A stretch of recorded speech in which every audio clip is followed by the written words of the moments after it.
Divine Comprehension, a dimensional journey begins in Douluo. This video is purely for entertainment and does not infringe on copyrights or laws. The rights to the novel and image belong to the original author. We do not claim ownership. Don't like waiting and want to listen to this fanfic in full now? Subscribe to our Patreon, where you'll find the best fanfics. Chapter 426 Binding Method, Soul Binding or External Loading. Tong, that guy, has 2 cheats, but only one cheater that she can't catch up with. Isn't it natural? And even if Tong progresses faster, her own progress is not slow, right? It has not been more than a year since she got the chat group. In such a short time, she has become a 5th-level peak powerhouse from a small trash. This progress has surpassed countless people. Why should she belittle herself? Besides, there is no hostility between them. On the contrary, Tong and she are natural allies. In this case, Tong has become more powerful. Shouldn't she be happy? After all, in this way, in the future, she will have a golden thigh to hug. After thinking it through, Guruli returned to her original state again. Then, Guruli looked at the soul network system that was waiting for her reply, and smiled and said her choice, Binding. It is detected that Miss Guruli has made a choice and is in the next step. The operation is in progress and ready to be completed. Now enter the selection of binding method. Dear Miss Guruli, may I ask which method you choose to bind with the system? 1. Soul binding mode. 2. External loading mode. Huh? No, what is Tong doing? What the hell are these 2 binding modes? Guruli listened to the voice in her ear and was stunned for a moment. Isn't it possible to bind directly after saying bind? Why is there a second option for her? However, the soul network system did not answer Guruli's question, but continued with the unfinished words and said, the choice of binding method will affect the use of system functions. Miss Guruli, please make a careful choice. The 3 exclamation marks vividly illustrate the importance of this choice. Seeing this, Guruli, who originally planned to choose one at random, suddenly became a little undecided. System, explain the difference between these 2 binding methods in detail. Soul network system, silence. The atmosphere at the scene suddenly fell into dead silence. What Guruli didn't know was that since she hadn't bound the soul network system yet, the soul network system would not answer her questions at all. Therefore, after waiting for a long time, Guruli still didn't get any response from the soul network system. Guruli, damn artificial idiot. Forget it. It seems that this so-called soul network system will not answer my questions before the binding is completed. In this case, I can only ask Tong. Thinking of this, Guruli didn't hesitate and directly sank his consciousness into the chat group. In the dimensional chat group. After entering the chat group, Guruli didn't hesitate and went straight into the group chat interface to explain his doubts. Dragon King spraying water. Tong, what's the matter with these 2 options? At Dragon King spraying water. Soul network system binding options JPG. Seeker, what's going on? It's just the literal meaning. Seeker, one option is to directly bind the soul like the traditional systems in the novels. Seeker, another option is to transform the soul network system into an external load, such as a jewelry or a tattoo, and use it without integrating it into the body. Seeker, I took into consideration that many people probably don't want their souls to be integrated into foreign objects. So I pondered for a long time before coming up with the second option. Dragon King spraying water. Oh, of course I know the literal meaning. Dragon King spraying water. What I mean is that different options will affect the use of system functions. What's the meaning of this sentence? Dragon King spraying water. If you choose the external load option, will there be any restrictions? Seeker, isn't this natural? Because the external load is not integrated with the body, there must be some restrictions. Seeker, but don't worry, these restrictions are not that strong. At most, they are just some minor troubles, and some functions cannot be used normally.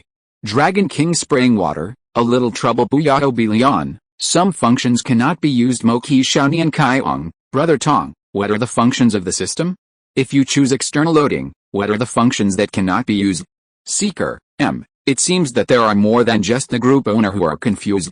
Seeker, let me give you a detailed introduction to the differences between the 2 binding methods. Seeker, there are 9 main functions of the soul network system. Seeker, they are, personal panel, system tasks, exchange mall, virtual god realm, virtual market, dimensional teleportation, chat group, system backpack, and soul network pawn shop.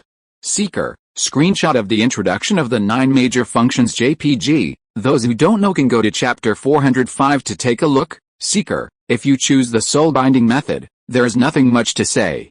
If you use this binding method to bind the system, all system functions can be used normally. Seeker, then I will focus on the external loading binding method. Seeker, once you choose the external loading binding method, the soul network system will give the holder a chance to shape it. Seeker, you can use this shaping opportunity to shape the soul network system into ring, necklace, bracelet, tattoo, earrings, etc. Seeker, that's why it is called external loading. Buyao Bilion, Brother Tong, why don't you just get to the point? Everyone doesn't care about this. Dragon King spraying water, yes, Wu Tong, what we want to know most now is what are the limitations of the external loading solution. Seeker, I finally wanted to be a teacher, but no one listened to me. Seeker, well, forget it, since everyone is not interested in these. Seeker, then I will talk directly about the shortcomings of this external loading solution. Seeker, if you choose to use the external loading solution and bind the soul network system, it will not be as convenient as soul binding. Seeker, if you choose this option, there will be 2 drawbacks. Seeker, first of all, the first point, which is also the easiest to understand, is that external loads are external objects after all, which means that these items may be damaged or lost for various reasons. Chapter 427 2 Major Flaws. Seeker, everyone should have no doubts about this, right? Dragon King spraying water, that's not a problem, and I agree with you. Dragon King spraying water, I bought a lot of accessories, just like you said, I don't know where they were lost. Dragon King spraying water. Photographer, that's true, after all, it's a portable item, if you don't pay attention, you don't know where it was lost. Photographer, I almost lost my camera several times. Lazy Angel, yes, it's true, if it becomes an accessory, it's really hard to find. I often can't find my small items. Dragon King spraying water, Zaya Ojia, yours is purely because the room is too messy, right? As soon as Wu Tong's statement came out, several female group members immediately agreed with it. Small items like accessories are indeed easy to lose. And it's very difficult to find them after they are lost, which made them crazy for a while. So for Wu Tong's explanation, the women all expressed their understanding, after all, they have had the same experience. But at this moment, Hizai suddenly spoke. Xianji King, that's not right? Seeker, what's wrong? Hizai's sudden message made Wu Tong a little confused, that's not right? What's wrong? Xianji King, doesn't the system you made have any master recognition function? Xianji King, for example, after being lost, it can fly back by itself? Seeker, seeing the message sent by Hizai, Wu Tong immediately pounded his hands and suddenly realized, yes, there is such a method. Why didn't I think of it at the beginning? If there is this function, the defects of the external loading solution can be reduced a lot. It seems that this soul network system still has a lot of room for improvement. Write it down, and add this function when the system is updated next time, Wu Tong said while calling out the soul network system again and told it to write down Hizai's idea. After instructing the system to record Hizai's suggestions, Wu Tong then entered the group chat again and answered Hizai's questions. Seeker, well, how should I put it? At that time, there was indeed a recognition function. Seeker, but this recognition function is a little different from what you thought. Xianji Wang, different? How is it different? Seeker, the recognition function of the external loading system is actually similar to the blood recognition function of the stored ring. Seeker, it can only allow the holder himself to have absolute ownership of the system, and there is no function of automatically flying back after losing it. Buyao Bilion, this Xianji Wang, this is more than different. Seeker, but you reminded me that I should add this function to it when I upgrade the system next time. At this time, Zioyan flipped through the message sent by Wu Tong, and then found a new world in Wu Tong's previous speech. Don't bully young people who are poor. Wait, Brother Tong, since accessories can be lost, what about tattoos? Seeker, tattoos? Don't bully young people who are poor. Didn't you just say that this soul network system can also be turned into tattoos? Seeker, oh, I did say that the soul network system can indeed be turned into tattoos. Don't bully the poor young man, that's great, after all, a tattoo can't be lost, right? It's engraved directly on the body. Photographer, yes, A tattoo shouldn't be lost, but lazy angel, tattoo? That's a good idea. Heavenly King. Sometimes I really doubt how you became the number one in the heavens. Don't rock the green lotus. Hey, you guys don't really want to turn the system into a tattoo, do you? Don't bully the poor young man. What's wrong with turning it into a tattoo? Don't rock the green lotus. Zio Yanzi, you have to know one thing, a tattoo can't be lost, but this thing, it's easy to damage. Don't rock the green lotus. If it's in the form of a tattoo, you can't be sure that if you get hurt on a daily basis, the tattoo will be damaged, and then your system will probably be broken. Lazy angel, forget it. Don't bully the poor young man, it's not that bad, right?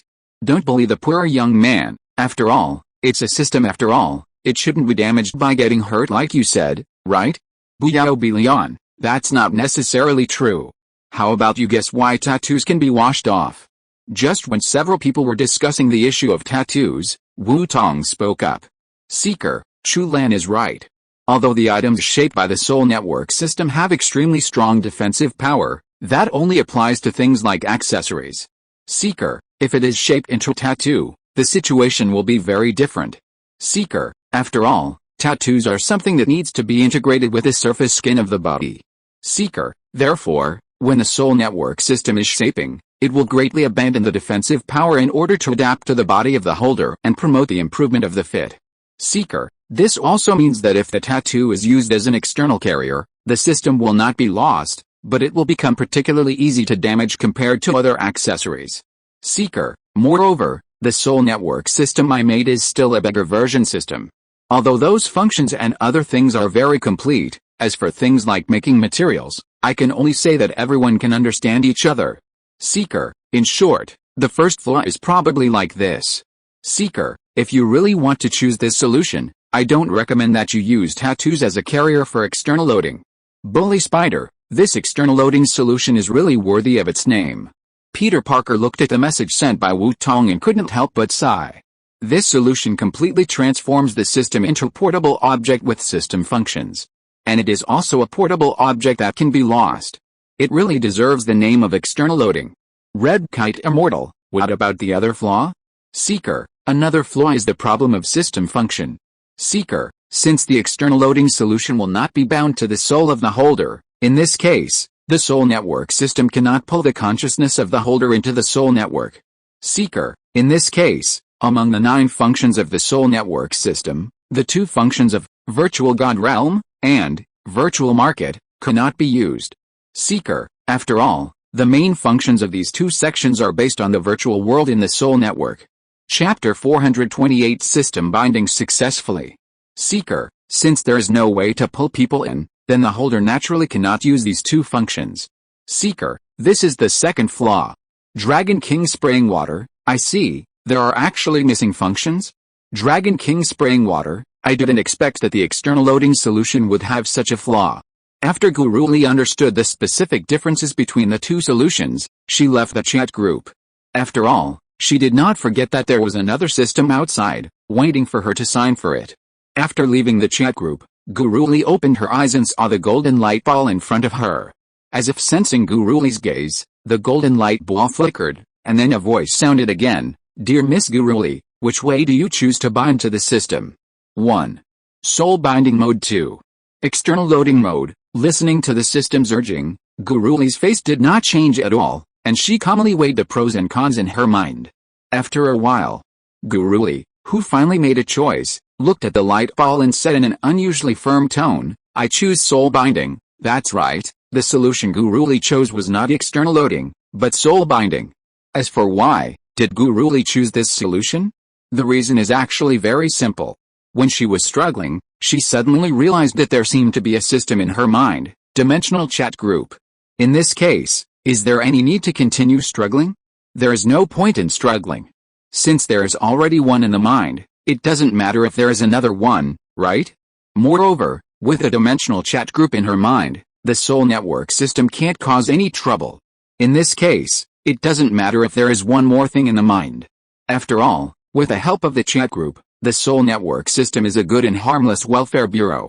The most important thing is that with this soul network system, it seems that she can be regarded as a dual hook driver, right? Guruli said, I have no other intentions, I just want to experience the pleasure of having 2 plugins. And the next second after Guruli made her decision, the golden light ball suddenly shone brightly, and the soft voice sounded again, Ling, it is detected that Miss Guruli has made a choice. Option 1, soul binding is in progress. After that, the golden system light ball instantly turned into a stream of light and sank into Guruli's head, completing the soul binding with it.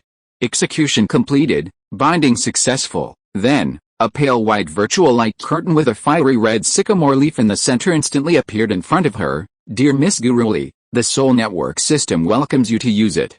Your system authority is Administrator level authority, which is the highest authority under the Creator Administrator authority. Listening to the voice of the Soul Network intelligence, Guruli, who was looking at the virtual light curtain, was suddenly startled. Administrator authority? It should be given by Wu Tong, right? It's quite generous, right? Hearing Guruli's doubt, the Soul Network system repeated again, yes, Miss Guruli, your system permissions are Administrator permissions. System, why don't you change the name? It always feels a bit weird to call by name directly. Guruli listened to the Soul Network system saying Miss Guruli on the left and Miss Guruli on the right. And suddenly, she felt like digging out the embarrassment of the 3-bedroom and 1 living room with her feet. The Soul Network system heard it and said in a soft tone, okay, Miss Guruli, do you want to reset the system name? Yes, please set the system's name for you. Well, call me boss. Guruli thought for a while and said, it has been set. After solving the name problem, Guruli looked at the virtual screen again. System, introduce the permissions that the administrator has. The first thing to do as an official is to understand how much power you have. Ding. Okay, boss. The Soul Network system heard this and said calmly, the specific rights of the administrator include issuing tasks, pinning posts, banning, kicking people, and querying the information of other system holders. After listening to the introduction of the system, Guruli finally understood how much authority an administrator has. In short, except for not being able to dismantle the system, not being able to modify the system code, not being able to deliberately target other holders, and not being able to do these principled things, almost everything else can be done. Awesome, I didn't expect Wu Tong to be so generous. After suppressing the swelling feeling in her heart, Guruli cast her eyes not far away. There were 12 silver light balls suspended in the air. Guruli looked at these silver light balls and asked, by the way, system, are those 12 light balls also Soul Network systems? What level of authority do they have, Ling? Yes, boss. These 12 systems are all Soul Network systems with level 1 authority, and the master has ordered that these Soul Network systems are completely at your disposal, boss. You can choose and assign them to anyone. Oh? At my disposal. Hearing the words of the Soul Network system, Guruli's eyes narrowed immediately, and then when he looked at the 12 systems, a deep look flashed in his eyes. In this case, the operating space is huge. Perhaps, he can use these systems to cultivate some of his own confidence. Guruli thought in his heart, and his hands moved quickly. With a light wave of his hand, he put away the 12 systems suspended in the air. Then, Guruli walked out of the office. While Guruli figured it out and bound the Soul Network system, the group members in other worlds also made binding choices one after another. Almost no group member chose external loading. After all, the defects of external loading are too great. On the other hand, Wu Tong chatted with everyone for a few more words and then left the chat group. After leaving the chat group, considering that some people in the academy might have questions about this, he sorted out the chat information in the group and made a system manual. Then he asked the system to send the manual to all system holders in the academy. For this reason, it also triggered a protagonist fall incident of some people who believed that they had extraordinary destiny. The system holders in the academy didn't know that this system was made by Wu Tong. So after getting the system, they felt like they were the destined protagonists in the novel. So they ran to their friends and prepared to show off. But when they were halfway through, Wu Tong sent them the system manual. The manual detailed the origin of the system and all its functions. And it was this manual that made the voices of those protagonists who were bragging and talking suddenly stop, and they died socially. P.S. It's probably the same as you rent a car and go to your friends to show off, but not only did you fail to show off, but you were also exposed. Chapter 429, Today's Victory or Defeat. Wu Tong lost. Time flies, and the years pass by like a shuttle. In the blink of an eye, half a month has passed. It was close to noon. Yuling Ku Fengshu house was also the familiar 10th floor. At this moment, Wu Tong, who was originally sleeping soundly, was awakened by a sudden push.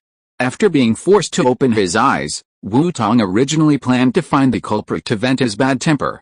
As a result, Wu Tong looked up and saw the culprit who woke him up in front of him, Feng Xian, and Nangong Yun and the other girls who were laughing on the side. The bad temper caused by being suddenly awakened turned into helplessness and melancholy in an instant. I thought it was someone else, but it turned out to be my wife. Let's forget it. Wu Tong looked at Feng Xian, who was holding the bear and looking at him. Although she had let it go, she still asked in a somewhat unfriendly tone, "What are you doing? Shan. It's so early in the morning, can't you let me sleep? What time is it? You woke me up. If you don't have a reason, I will lose my temper." Of course, Wu Tong didn't say the last sentence, so Feng Xian didn't know. But Feng Xian didn't need to know, because she had a legitimate reason. Feng Xian rolled her eyes at Wu Tong when she heard what he said, and said helplessly, "What time is it?" "It's 11 o'clock now." Wu Tong heard it. It turned out to be almost noon. "Then it's time to get up." But then I thought, that's not right, let alone the time is not noon yet. Even if it is noon, what does it have to do with me? I can sleep as long as I want, and time can't restrict my desire to sleep. I just do whatever I want. JPG. So, Wu Tong, who was not worried, immediately complained, "It's noon? That's no wonder. But can't you just get up by yourselves? Why do you have to wake me up? I was sleeping well." Feng Xian ignored Wu Tong's complaints and dragged her overworked body to get out of bed. Then she searched for her own clothes among a pile of scattered and damaged clothes. While searching for her own clothes, Feng Xian said in a slightly hoarse voice due to overwork, "Still sleeping? Did you forget what you promised us last night? We agreed that you must accompany us to go out and play together today." Wu Tong's head, which was still a little sleepy, suddenly woke up after being reminded by Feng Xian. "But I promised to go out." Wu Tong looked confused. Did he agree? When did he agree? Why didn't he have any impression at all? And if he remembered correctly, wasn't he just planning to start his own life of playing badly? He had only been playing badly for half a month, so how could he agree to go out? When will I answer? Halfway through, Wu Tong suddenly thought of something and stopped talking. Last night? It seems, it should be, probably, maybe he really agreed to this? Speaking of this matter, it can be regarded as beauty ruining the country. Last night, they were having fun, and just when they were in high spirits, Feng Xian and the other girls said, they want Wu Tong to go out with them for a few days. Then, he seemed to have agreed to it casually when he was having fun. Do you remember? Hearing Wu Tong's words stop abruptly, Nan Lixiang on the side lifted the hair hanging by her ears, showing a bright smile, and asked with a smile. No, this also counts. After remembering it, Wu Tong suddenly looked helpless.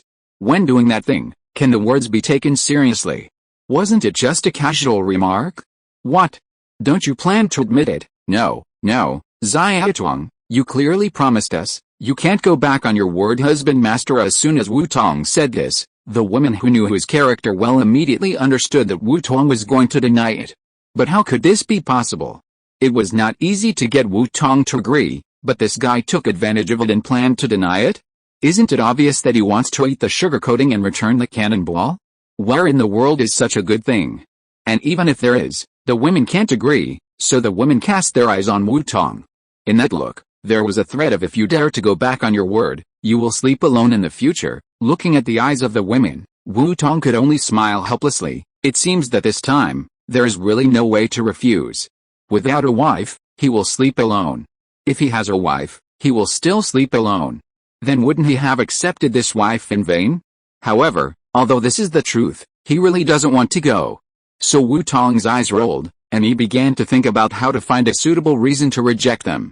What's more, within a few seconds, Wu Tong really thought of a reason. Sure God. Before he finished speaking, he was interrupted by the gentle voice of Douluo Yezi, husband, let alone the fact that sure God hasn't come down yet, even if he comes down. With the chat group of the Soul Network system, the spread of information is just a matter of a moment. With your ability, it doesn't seem to take long to rush back, right? Nan Lixiang nodded, and then echoed, besides, that sure God probably can't even pass Kevin and the others, right? Good boy, you are well prepared, right? Wu Tong choked, and then quickly changed the subject. What about the college? Feng Shan directly mocked. Today is a holiday, the students don't have classes at all, and don't need to do anything. If you want to notify something, you can directly send it in the system. Besides, the college is the same with or without you. It's enough to have Natasha and the other management. Anyway, you don't care about anything. That's true. But although this is the fact, don't you consider your man's feelings when you say it? Feng Shan, you are going to break your promise, and you still consider your feelings. Wu Tong didn't give up, and wanted to continue struggling. I have an appointment with Alicia today. Nan Guangyun interrupted. Master, Miss Alicia will also be with us today. And not only her, but also some friends she found will also follow. KO. Today's victory or defeat? Wu Tong's defeat. Master, do you have any other reasons? Nan Guangyun asked with a smile as beautiful as a flower. No more. Wu Tong had completely given up. Chapter 430, Prepare to set off, target the world pirate king. Although he could come up with a few more reasons, according to the current situation, those reasons would probably be useless, because these women had completely blocked his way out. Their preparations seemed to be more abundant than he thought. Yet, when the women heard Wu Tong's words, they were immediately overjoyed, showing a happy smile and clapping each other in celebration. But they obviously forgot that they were not dressed yet. So after a series of actions, the amorous feelings created immediately turned Wu Tong's depression and unwillingness into another emotion. Since I can't regret it, it's not too much for me to charge some interest, right? Thinking of this, Wu Tong smiled and said, although I agree, I think it's still early now. Ladies, why don't we take a nap first and then go out to play? Wu Tong said as he pounced on the women. No. My wound hasn't healed yet, Master. What are you doing? I just got dressed. 3 o'clock in the afternoon. In a garden next to a teaching building. After washing and changing into new clothes, everyone finally arrived at the gathering place. You are finally here. The flowers I have been waiting for you are about to wither. As soon as they arrived here, Ayla Shiai's voice rang in everyone's ears.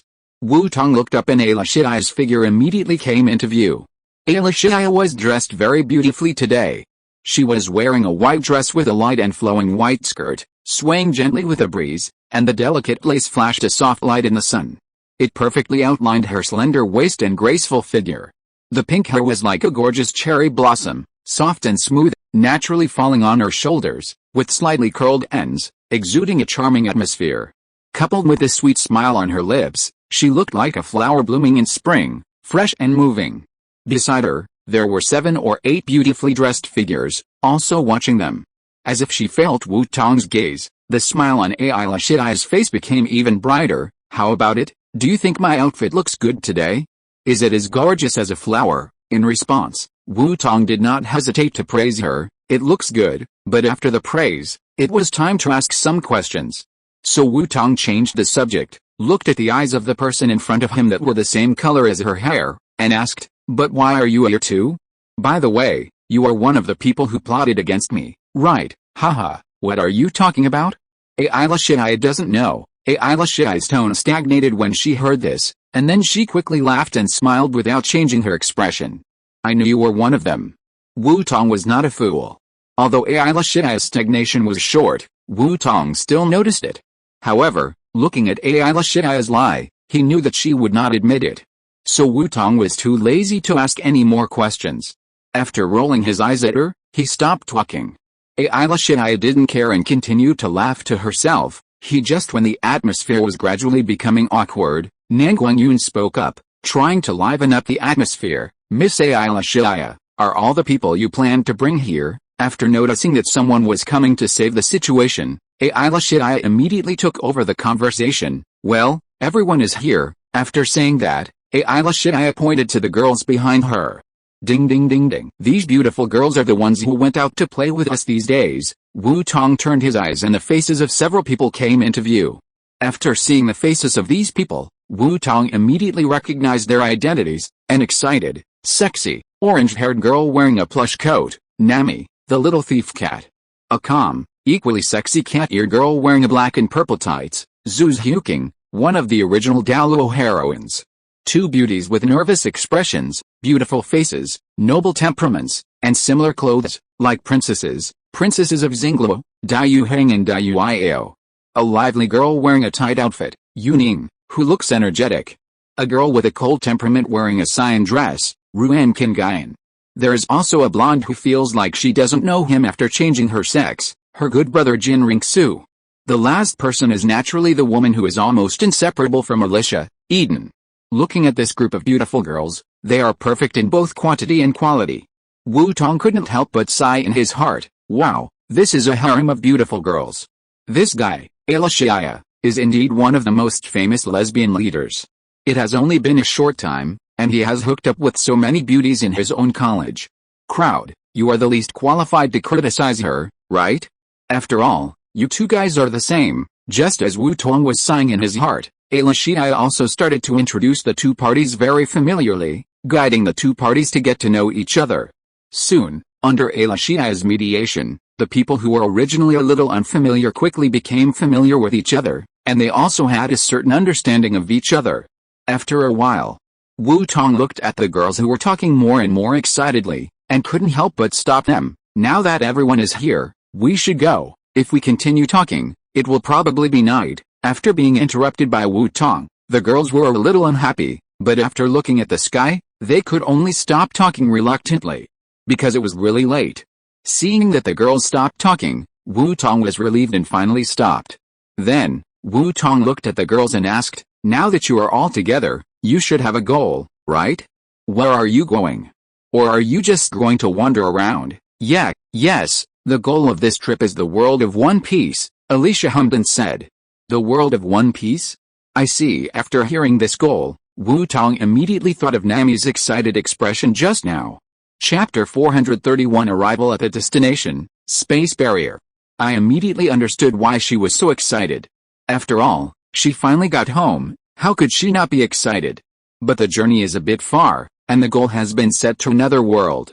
Well, forget it, it doesn't matter, anyway, I don't have to walk for a while. But, Alice, I thought I didn't have to go far, but I didn't expect it. Well, the One Piece world is the One Piece world. When I was planning to go there before, I always didn't go for various reasons. This time it's a good time to go shopping. By the way, I can take this opportunity to collect the specialties and talents of the One Piece world. Wu Tong's thoughts surged in his mind, but his face did not change. Wu Tong, what do you think of the place we chose? Alicia asked with a smile. As soon as Alicia's question came out, Wu Tong immediately felt that there was a nervous gaze, secretly looking at him. Even if he didn't have to guess, Wu Tong knew who the owner of this gaze was. Nami. After all, apart from her, it is estimated that no one else would pay so much attention to the travel location. Wu Tong guessed correctly. The person who was watching Wu Tong nervously at the moment was none other than Nami. The reason why she was so nervous was that after such a long time of getting along, she was now very clear about Wu Tong's right to speak in this team. As long as Wu Tong didn't want to go, even if they had already decided on the itinerary, it might change because of Wu Tong's idea. When she thought of this, Nami felt nervous and worried. You must agree, but Nami was obviously overthinking. Wu Tong didn't want to care about where the travel destination was. If there was no other way, he didn't want to come at all. So, in the eyes of Alicia's doubts and Nami's nervousness, Wu Tong shrugged indifferently, it doesn't matter, just make your decision. Anyway, I'm here this time to accompany you to go shopping. As soon as Wu Tong said this, he felt that Nami's eyes were staring at him, and his nervous mood instantly turned into a grateful look. Haha, I didn't expect there would be an unexpected gain. If this was a Japanese world, I'm afraid some popular plots would happen now.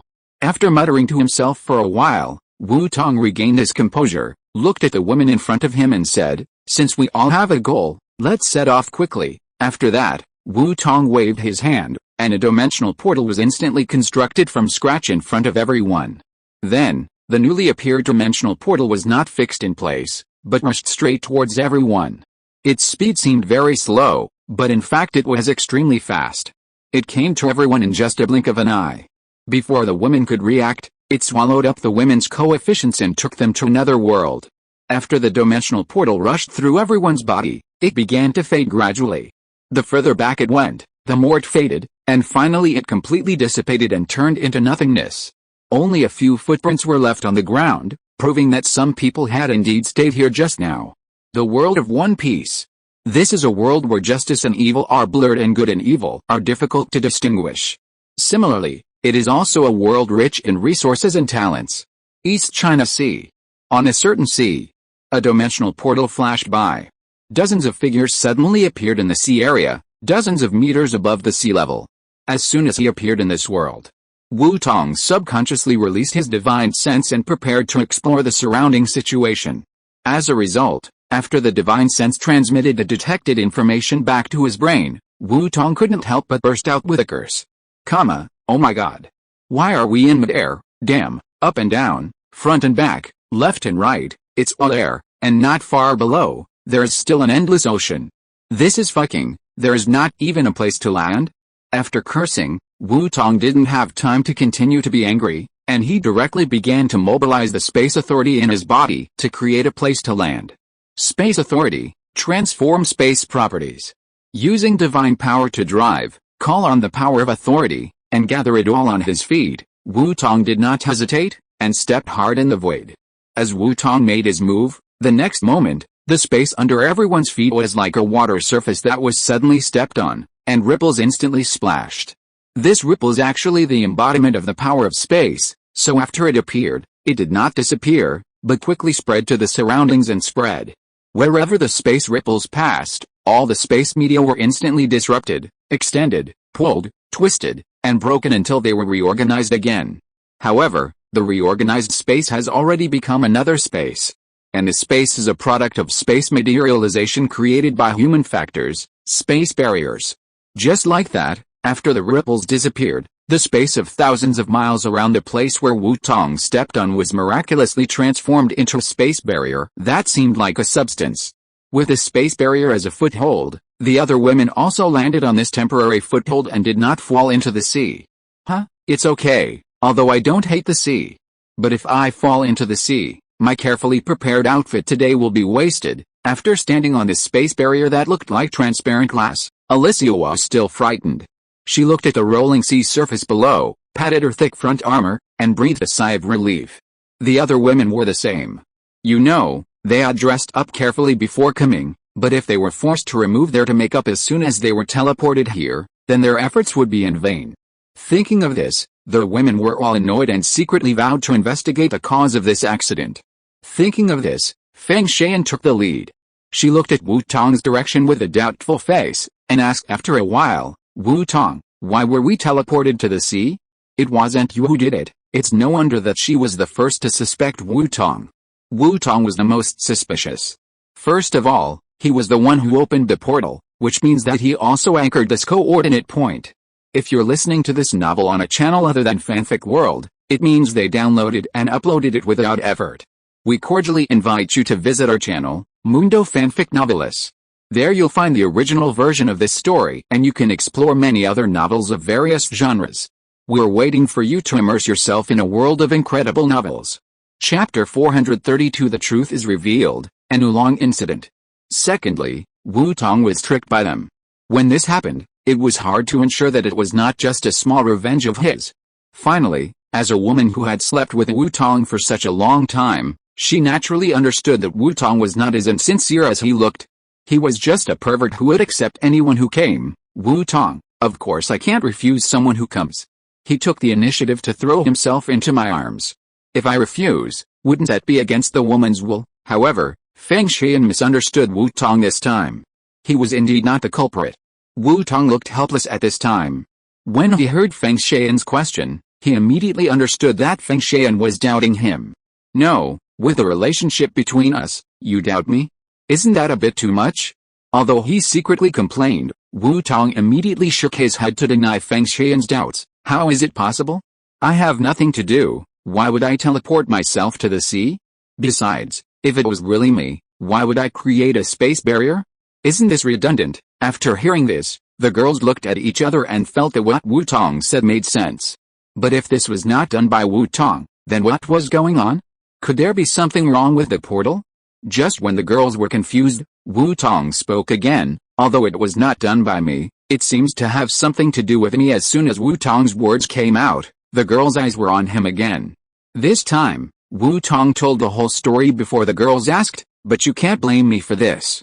I originally thought that when Nami sneaked into our world, she sneaked on an island, thinking that there should be a place to stay. In this way, with Nami as a guide, we can go out to sea directly after we come here with a little adjustment, so we didn't adjust the coordinates.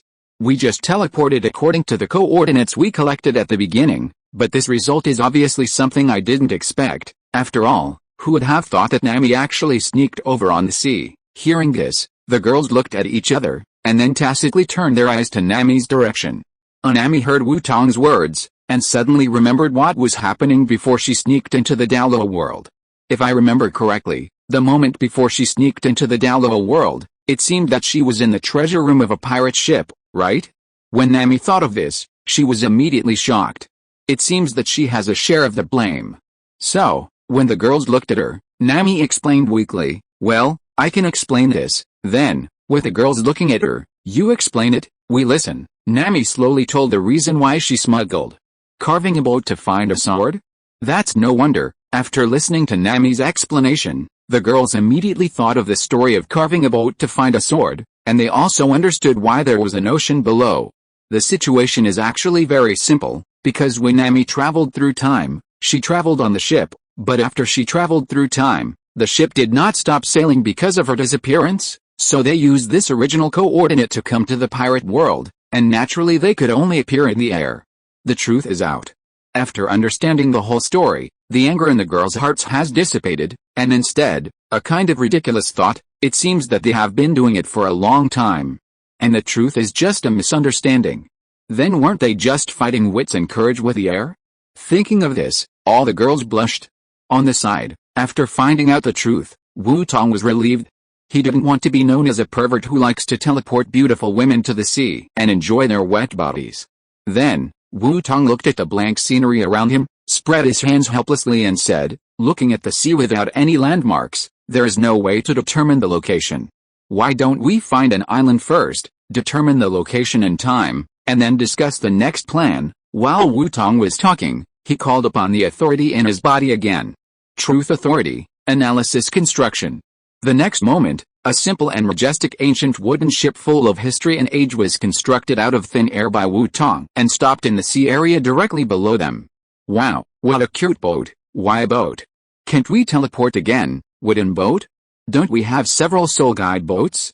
Why not use those boats? When seeing this ancient wooden boat appear, the women had different expressions. Some were confused, some were amazed, and some were happy. But no matter what they thought, Wu Tong would not change his mind about sailing with a wooden boat. As for the reason, one of them was to follow the local customs. Another was that the sailing of a wooden boat could only rely on water and wind power, and the speed was not fast. In addition, the speed was even slower because the hull was too large. In this way, Wu Tong would have more time to fish and rest. Wu Tong, you are really a sweet potato." After secretly praising himself in his heart, Wu Tong controlled the space barrier to gradually fall down, and when he reached the deck, he dispersed the space barrier directly. The women also understood Wu Tong's plan from his actions, and knew that sailing with a wooden boat was inevitable, so they stopped discussing it and accepted the reality. So after landing on the deck, the girls scattered and toured the wooden boat that Wu Tong had just built. This boat would be their ride for a long time. They also looked for the room where they would live at night and put away the daily necessities they brought with them. Nami went straight to the rudder, ready to adjust the direction of the boat so that it could sail with the wind and water, so as to reach the next island faster. As for Wu Tong, he stretched himself and came to the deck at the bow, and built a 4-piece beach set. Beach chairs, parasols, small tables, and juice snacks. After placing them one by one, Wu Tong changed into beach pants, put on sunglasses, and after placing the juice snacks, he laid down on the beach chair with a comfortable look on his face. The sky was clear and the weather was fine. Wu Tong lay on the beach chair, wearing sunglasses, basking in the sun, blowing the sea breeze, admiring the surging sea, and there were a lot of beauties wandering around on the boat. Chapter 433 Zhang Chulin, hello? Qingshan Mental Hospital? Appreciating this pleasing and wonderful scenery, like a painting, Wu Tong took the juice beside him, took a sip, and sighed, refreshing fuck. This kind of life is called life. What kind of life he had lived before? That was a life of cattle and horses. After lying on the beach chair and admiring the sea view for a while, Wu Tong was a little insensitive to the monotonous scenery. So Wu Tong lay on the beach chair, closed his eyes and dozed off. His consciousness sank into the chat group, ready to chat with group members to kill time on the road. In the Dimension chat group. Seeker, brothers, good morning. Red Kite Immortal, don't bully the poor young. Photographer, Huashan Gentleman Sword, seeing this familiar nickname, he still sent a good morning greeting at a time other than morning. All the group members did not feel strange, after all, they were used to it. Especially seeing that Wu Tong had just spoken, Zhang Chulan couldn't help but sigh. Buyao Bilion, tisk tisk tisk, you just got up now? Brother Tong's life is so enviable. Buyao Bilion, I want this kind of life too. Buyao Bilion. Lazy angel, who said it wasn't? Ever since my sister came, my life of sleeping until I woke up naturally and playing games until my hands cramped is gone forever. Don't key young people and poor, huh? Don't key young people and poor, no, your sister hasn't left yet? Don't key young people and poor, isn't she the hand of God? How long has she been in the world? Doesn't she need to work? Lazy angel, oh lazy angel, I get really angry when I talk about this. Lazy angel, I don't know what went wrong in that guy's brain. She actually left a clone to watch me all day long. It's called taking care of me, but I think she's just monitoring me. Don't key young people and poor, up, that guy? She is your sister, is it really okay to call her that? Do not bully a poor young man, besides, your sister is doing this for your own good. Lazy angel, I know, but I really don't want to go back to the life I had before. Seeing Xiao Yan's message, Gabriel wailed. Doesn't she know about this? How is it possible? After all, she was once the most outstanding graduate of the heavens, so she naturally understands these social practices. However, although she knows that Jia Elu is doing this for her own good, she really doesn't need it. Isn't it better to just let her eat and wait for death? Lazy angel, obviously, the me now is the real me, and the me before was just fake. Do not bully a poor young man, ha ha ha. Group prompt, group member do not bully a poor young man has withdrawn a message. Lazy angel, you just laughed at me, didn't you? Click. Gabriel lay on the table, and the pencil in her hand that was doing homework was pinched into two pieces by her sudden force. The broken pen tip, after spinning in the air for 2.5 weeks, fell straight to the ground, and the ink splashed out, staining her trouser legs. But now, Gabriel has no time to care about this little thing. She ignored the puzzled look from Jia Elu beside her. Her eyes were fixed on the chat interface, looking at the extremely conspicuous group prompt, and the murderous intent transformed from pressure in her eyes was gradually surging and rising. Don't bully a poor young man, no, absolutely not, how could I laugh at you? Don't bully a poor young man, you know, we are beloved relatives and friends, brothers and sisters. Don't bully a poor young man. You must have seen it wrong. The lazy angel, haha. Gabriel ignored Xiao Yan's sophistry, but chuckled with a fake smile, and then swore secretly in her heart, Xiao Yanzi, you'd better pray that we don't meet in the future, otherwise, you don't want to know how powerful the Horn of Doom is. While the two were playing around, the other group members were silently peeking at the screen, not saying anything, just happily watching the two funny guys making noises in the group. And at this moment, Guruli came online angrily. Dragon King spraying water, I'm so mad, damn it, you really deserve to die. Dragon King spraying water, a Dragon King spraying water, March 7th outburst picture JPG. Photographer, Seeker, are you having a seizure? Dragon King spraying water, you're having a seizure, at Seeker not shaking billion, Since it's not a seizure, there is only one possibility not shaking billion. Hello, Kingshan Mental Hospital? We have a mental patient here, please send someone over to help. Dragon King spraying water, billion, Nuwa.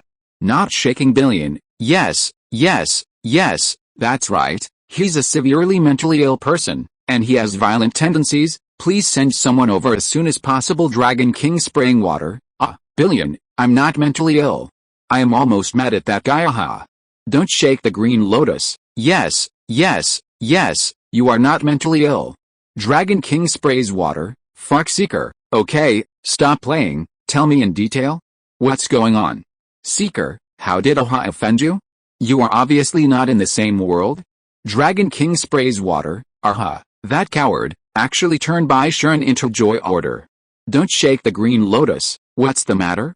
Dragon King sprays water, I didn't know the situation just now, so I challenged him, and ended up being beaten up in public. My face Dragon King sprays water. I swear, I will not be a human if I don't take revenge. Don't shake the green lotus? Don't shake the green lotus. What does this have to do with aha? You were stabbed with a knife, and you went to the person who bought the knife for revenge. Is this appropriate? Dragon King sprays water. I don't care. Anyway, aha is the culprit. Dragon King sprays water. If it weren't for him, Bai Shuren would not be my opponent at all. This is all his fault. Dragon King sprays water, and you actually dare to speak for aha. Group reminder. Group member Buyao Bilian was banned by group owner Dragon King sprays water for 1 hour. Zhang Chulin, women are really unreasonable creatures. Even the group owner is not immune to this. Seeing this, Zhang Chulin could only shrug helplessly, and then began to peek at the screen silently. Fan Shen Yi, oh, group owner, I have a question. Fan Shen Yi, why do you have to go looking for trouble with Bai Shuren? Did he offend you in any way? Dragon King sprays water. Dragon King sprays water. No, I am doing this purely to spur him on and make him grow up as soon as possible. Chapter 434, Transaction completed, regrets made up. Guruli looked at Yuhei's question and answered with a guilty conscience. Although she said so, the truth was not like what she said. The reason why Guruli went to Bai Shuren for trouble was simply because she was enjoying the pleasure of defeating the protagonist. In her words, Bai Shuren was the protagonist, the son of a world. If he grows up completely in the future, it will be uncertain who will deal with whom. So, it is better to beat your brother as early as possible, otherwise you will not be able to beat him at that time. Therefore, with this idea in mind, Guruli always went to Bai Shuren for trouble. Of course, Bai Shuren's second-year personality and his frequent oppression of Guruli may also be one of the reasons why Guruli went to Bai Shuren for trouble. Everyone, haha, except for a few guys who are not very smart. The other group members are almost all smart people, so they can naturally see that Guruli's words are not sincere. So they said tacitly, "You are the group leader, you are right, I will just smile and say nothing." Afterwards, everyone tacitly changed the topic, lest the group leader go crazy and ban them. Seeker, by the way, Lao Yu, how is your business going? It's been so long, have you finished it? Huishan Gentleman Sword, almost. Master Wu, I just invited Shaolin and Dali to discuss this matter with them some time ago. Huishan Gentleman Sword, as expected, it didn't work. Even the people from those two forces, after hearing the secret I told them, originally planned to kill them and cover up the matter completely. Huishan Gentleman Sword, however, after I used the Dongfang missile in front of them. Huishan Gentleman Sword, after seeing the power of the Dongfang missile, they were directly scared out of their wits and agreed to my transaction request without thinking. Huishan Gentleman Sword, now, the people from the two major forces are heading back. I guess those things should be delivered soon after they go back. Seeker, is that so? That's good. Seeker, if you wait, please let me know, old you. Seeker, designated red envelope, Resurrection Coinsk 10, Seeker, this is a thank you gift and commission fee. Don't be in a hurry to refuse. I don't need this stuff anyway. Huishan Gentleman Sword, okay, then I will accept it with honor. Thank you, Mr. Wu. Group reminder, group member Huishan Gentleman Sword received the designated red envelope from the administrator Seeker. Mortal Leaf, congratulations, old you, with these resurrection coins, you can do a lot of things. Huishan Gentleman Sword, do a lot of things? Seeing Yi Hei's message, Yu Buquin was a little puzzled. Doesn't this resurrection coin give him 10 more lives? What else can he do? Mortal Leaf, of course, you have to know that these resurrection coins are heaven-defying props that can revive a person with a little bit of residual limbs.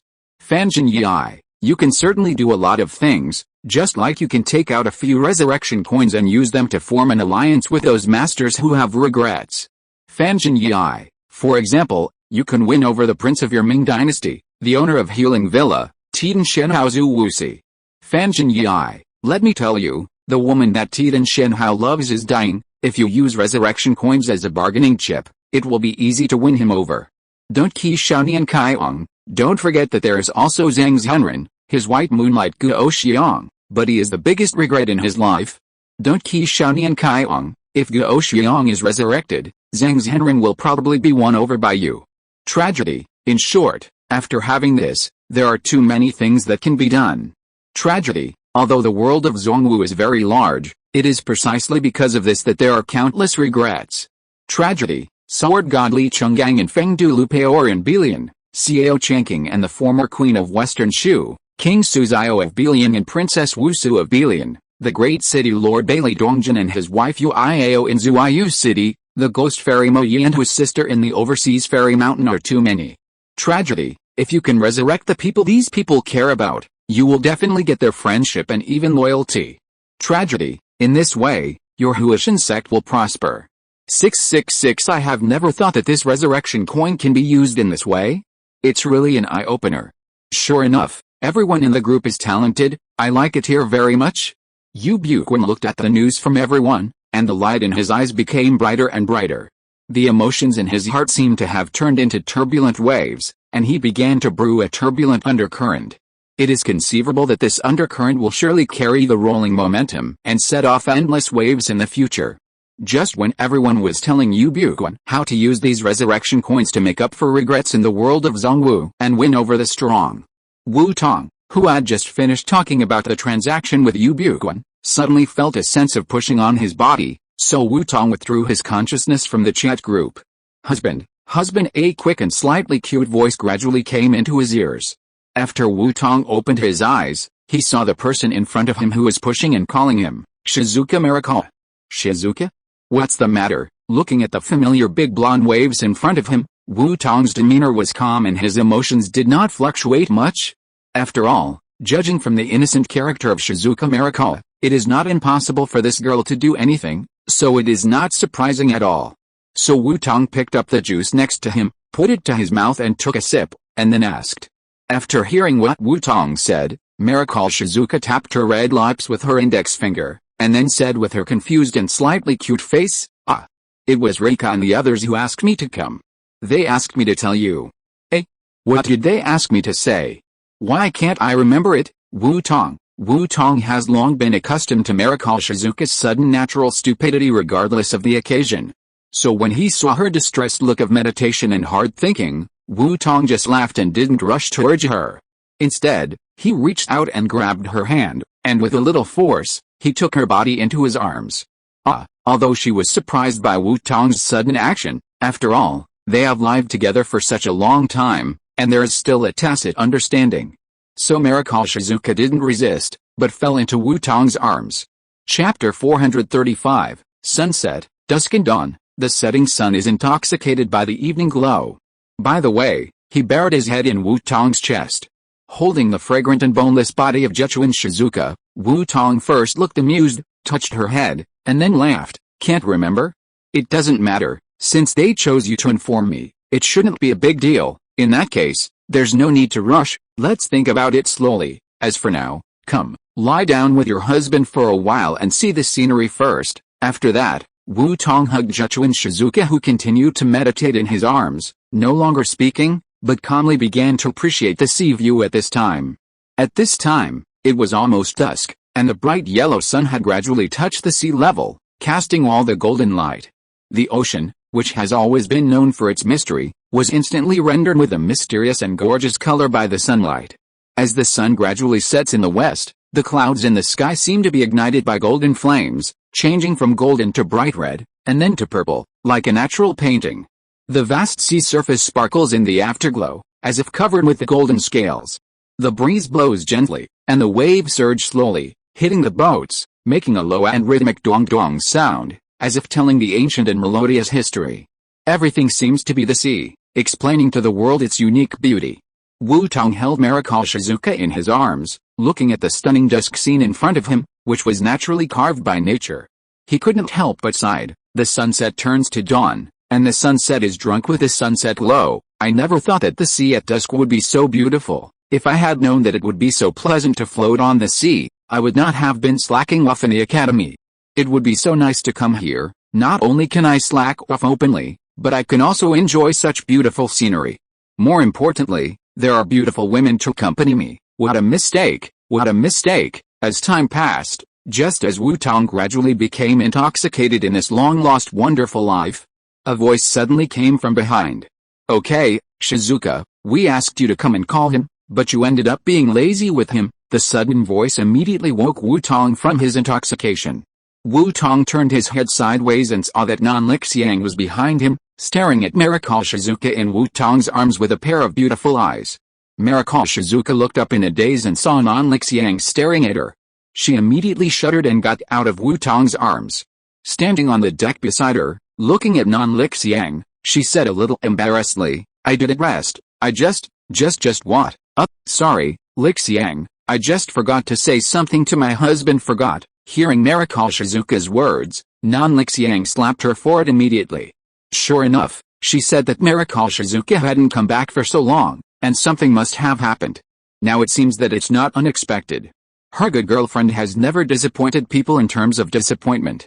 While complaining in her heart, she gave Miracle Shizuka a vicious look, and Nan Lixiang complained unhappily, "Forgot?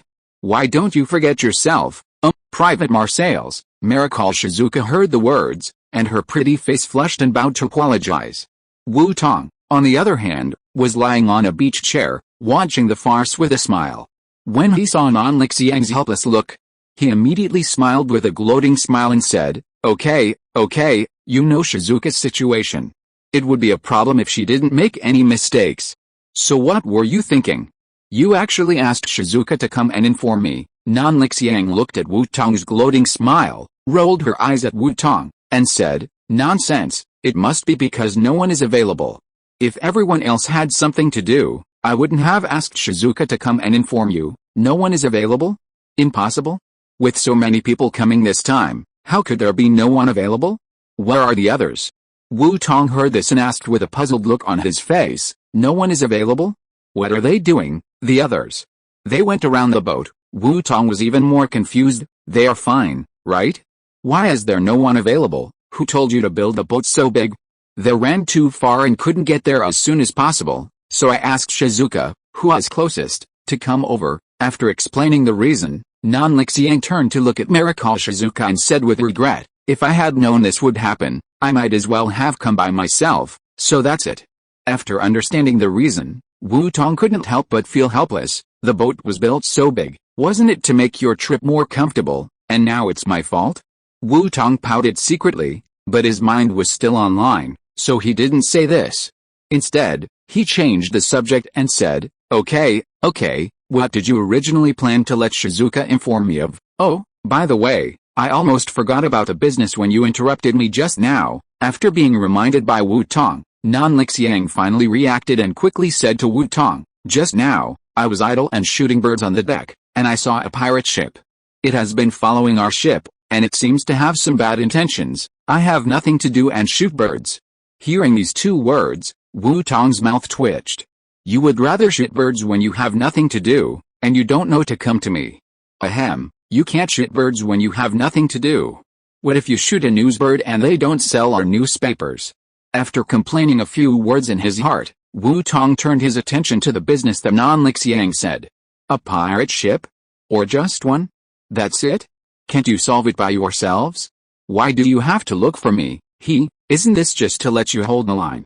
With our current strength, although we are not weak in this world, we are not the top strong either, so I want to ask you to hold the line." Nan Lixiang smiled and explained. Hearing Nan Lixiang's words, Wu Tong couldn't help but roll his eyes. "Big sister, do you have a problem with your perception of your own strength? Your strength is not top-notch?" Yes, apart from the two heroes, Alicia and Eden, this sentence is indeed true. But the account cannot be calculated like this. Chapter 436, Douluo Virus, so terrifying. Although your strength is not the best in this world, you can still be considered as a strong man at the level of Vice Admiral of the headquarters, right? People with such strength are not even worth a fart in the monster-infested New World. But if you act arrogantly in the Four Seas and the first half of the Grand Line, Paradise, it is still no problem. Not to mention the East China Sea, the weakest of the Four Seas. Now you tell me that with your strength that is enough to dominate the East China Sea, you are worried that you can't beat a group of small pirates? You also want me to support you? Although I have no objection to supporting you. But I just want to ask, what are you thinking? As he thought about it, he became more and more confused. Finally, Wu Tong organized his words a little, and then expressed his doubts. "Rika, this caution is a good thing. I can understand and support you to maintain this cautious character. But if you are so cautious, there is no need, right? This is the weakest sea area among the 4 seas, the East China Sea. As the hometown of the Navy heroes, the pirates here are the focus of the Navy. Therefore, the pirates in the East China Sea are almost all weak chickens. Even the pirates with a bounty of more than 10 million are very few. Therefore, it can be said that the East China Sea is simply a novice village for the entire pirate world. With your strength that is comparable to that of the Vice Admiral of the Navy headquarters, you can directly push across the East China Sea. As a result, you told me that you are worried that you can't beat a group of small pirates? Can I ask, what exactly do you think? Hearing this, Nan Lixiang said with a serious face, "Oh, Wu Tong, you don't understand. The East China Sea is not as simple as it seems on the surface, Wu Tong. I don't understand, what is she talking about now? Why do I seem to be a little confused?" Nan Lixiang did not see Wu Tong's strange look, but continued, "Although Donghae is a novice village on the surface, in the original plot, many big figures come from here. Like Pirate King Roger, Pluto Rayleigh, Navy hero Garp, the future world's #1 swordsman Zoro, the future Pirate King Luffy, and the red-hair pirate sniper Jesus Boo. These people are all from Donghae. Moreover, many powerful pirates have also appeared in Donghae, such as Golden Lion Shiki, Red Hair Shanks, and Hawkeye Mihawk have all been here. So, although our strength is very strong, in this East China Sea that looks like a novice village, but in fact, big guys frequently appear. No matter what kind of enemy we face, we should be careful. Wu Tong, this is no longer cautious, this is already starting to overthink and show symptoms of Dihua virus. So scary, the group of guys you are talking about. It seems that they only appeared once or twice in the original plot, right? I guess if it weren't for the plot, they wouldn't bother to come to this broken place in the East China Sea."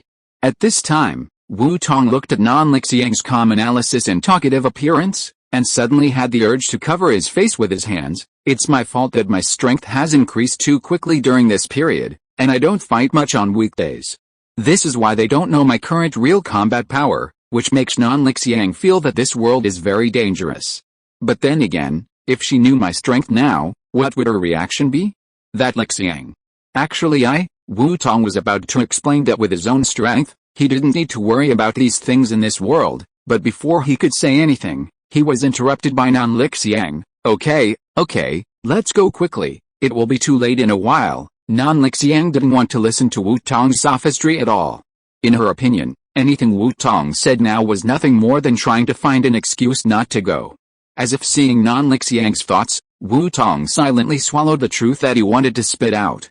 Afterwards, Wu Tong sighed helplessly in his heart. Forget it, if that's the case, then don't say it, anyway, they will know it sooner or later.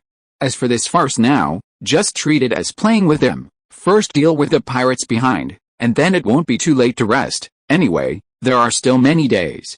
After making a decision in his heart, Wu Tong no longer hesitated, and flipped off the beach chair.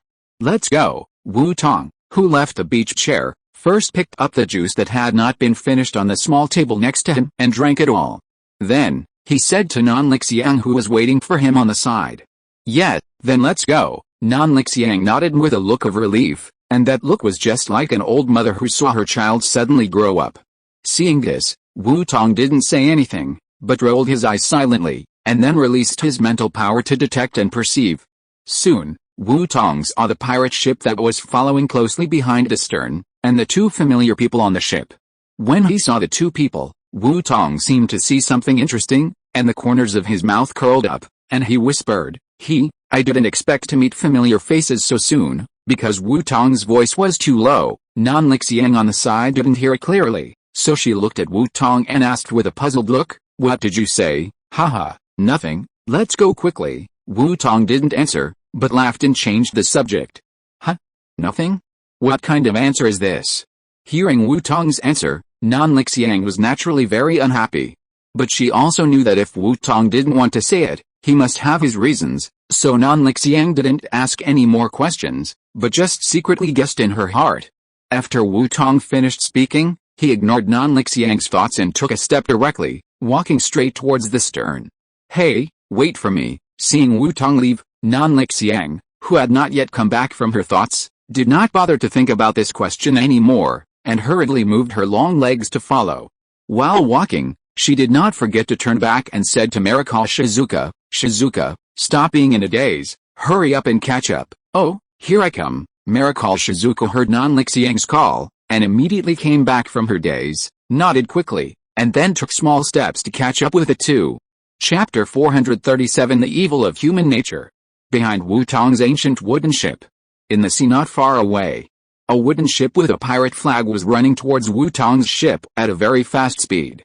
On the ship, a freckled, fat, short, and ugly Lady Bogan was standing at the bow with a ferocious expression. While waving the mace in her hand, she stared at the luxurious ship in front with greedy and jealous eyes. "Little ones, speed up and catch up with the ship in front.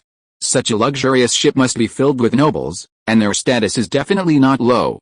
If we can catch them, maybe we can use them as hostages and blackmail them in their country." Ha ha ha ha. At this point, Ms. Bogan seemed to feel that this harvest was within reach, and she immediately laughed triumphantly. After laughing for a while, it seemed that she felt that the speed of the ship was still a little slow. Ms. Bogan frowned, turned around suddenly and roared at the pirates behind her, "Why is it still so slow? Didn't you hear what I said?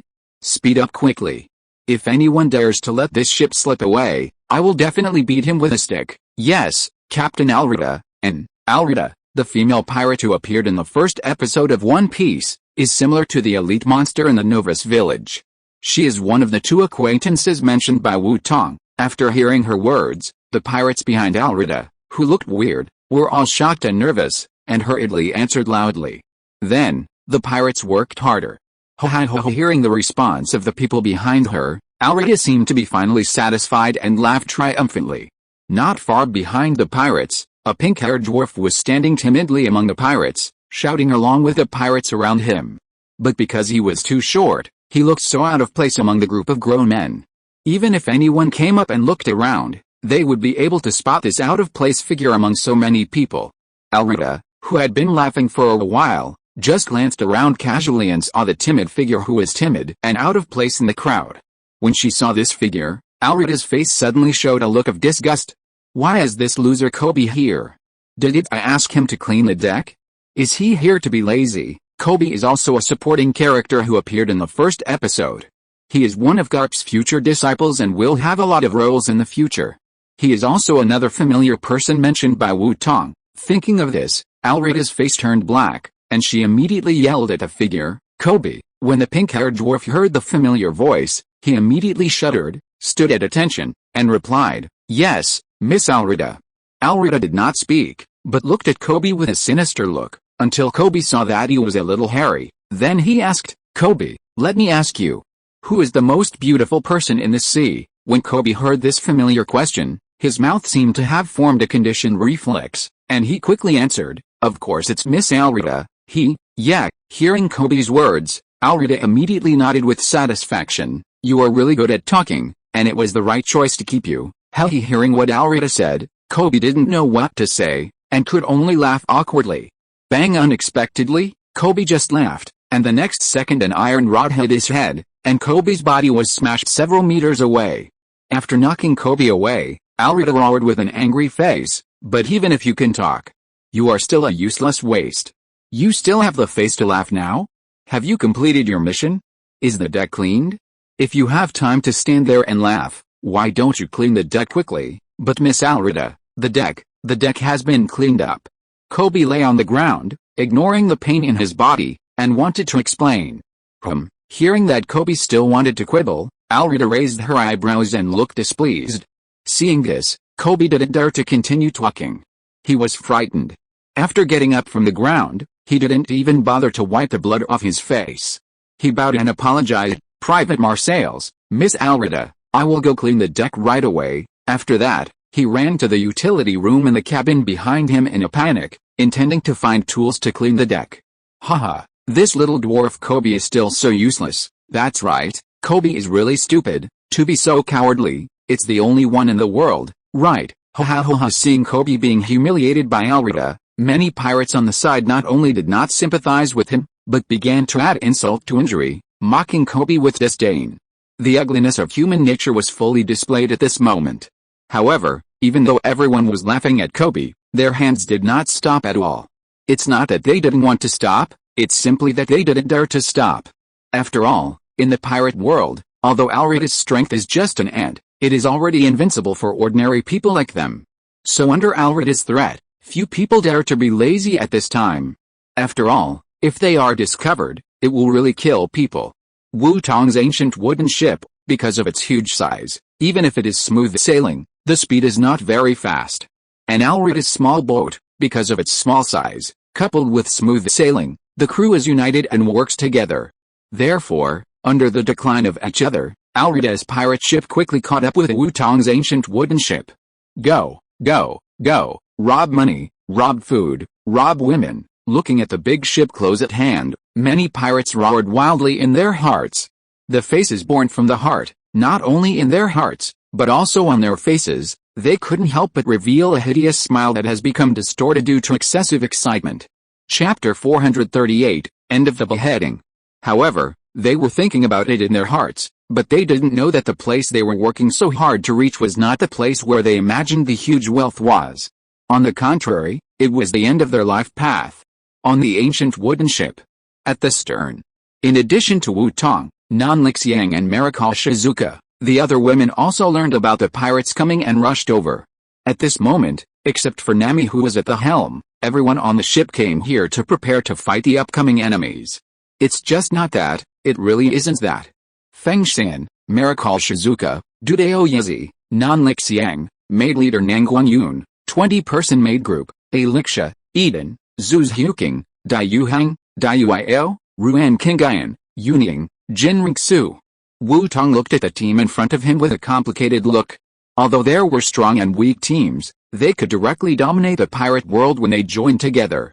His heart was complicated. With Alicia and Eden here, there shouldn't be any problem in dominating the pirate world, right? A team that can conquer the world once it is sent out is now on guard against an elite monster in a novice village.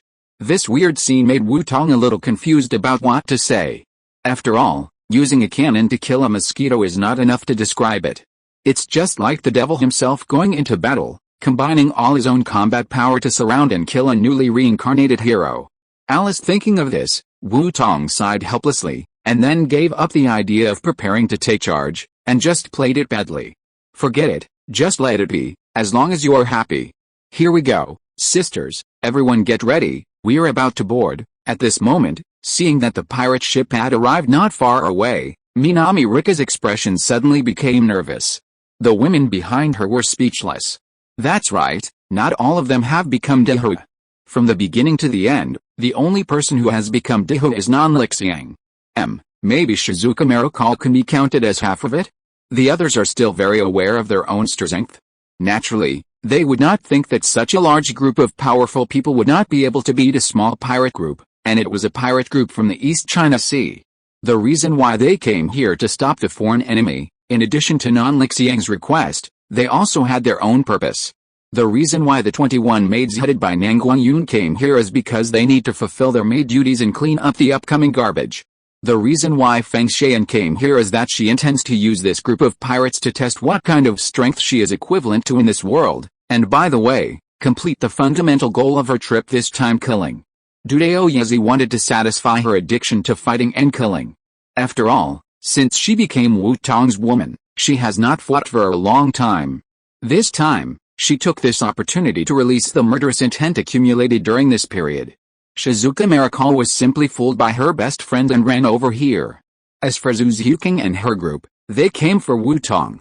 They always kept their mission in mind, so after knowing that Wu Tong was coming, they would naturally not miss this good opportunity to get along with Wu Tong. As for Alicia, is there any need to say it? Where there are beautiful girls, there is Alicia. This thing is common sense. And Eden is the same. She came here with Alicia.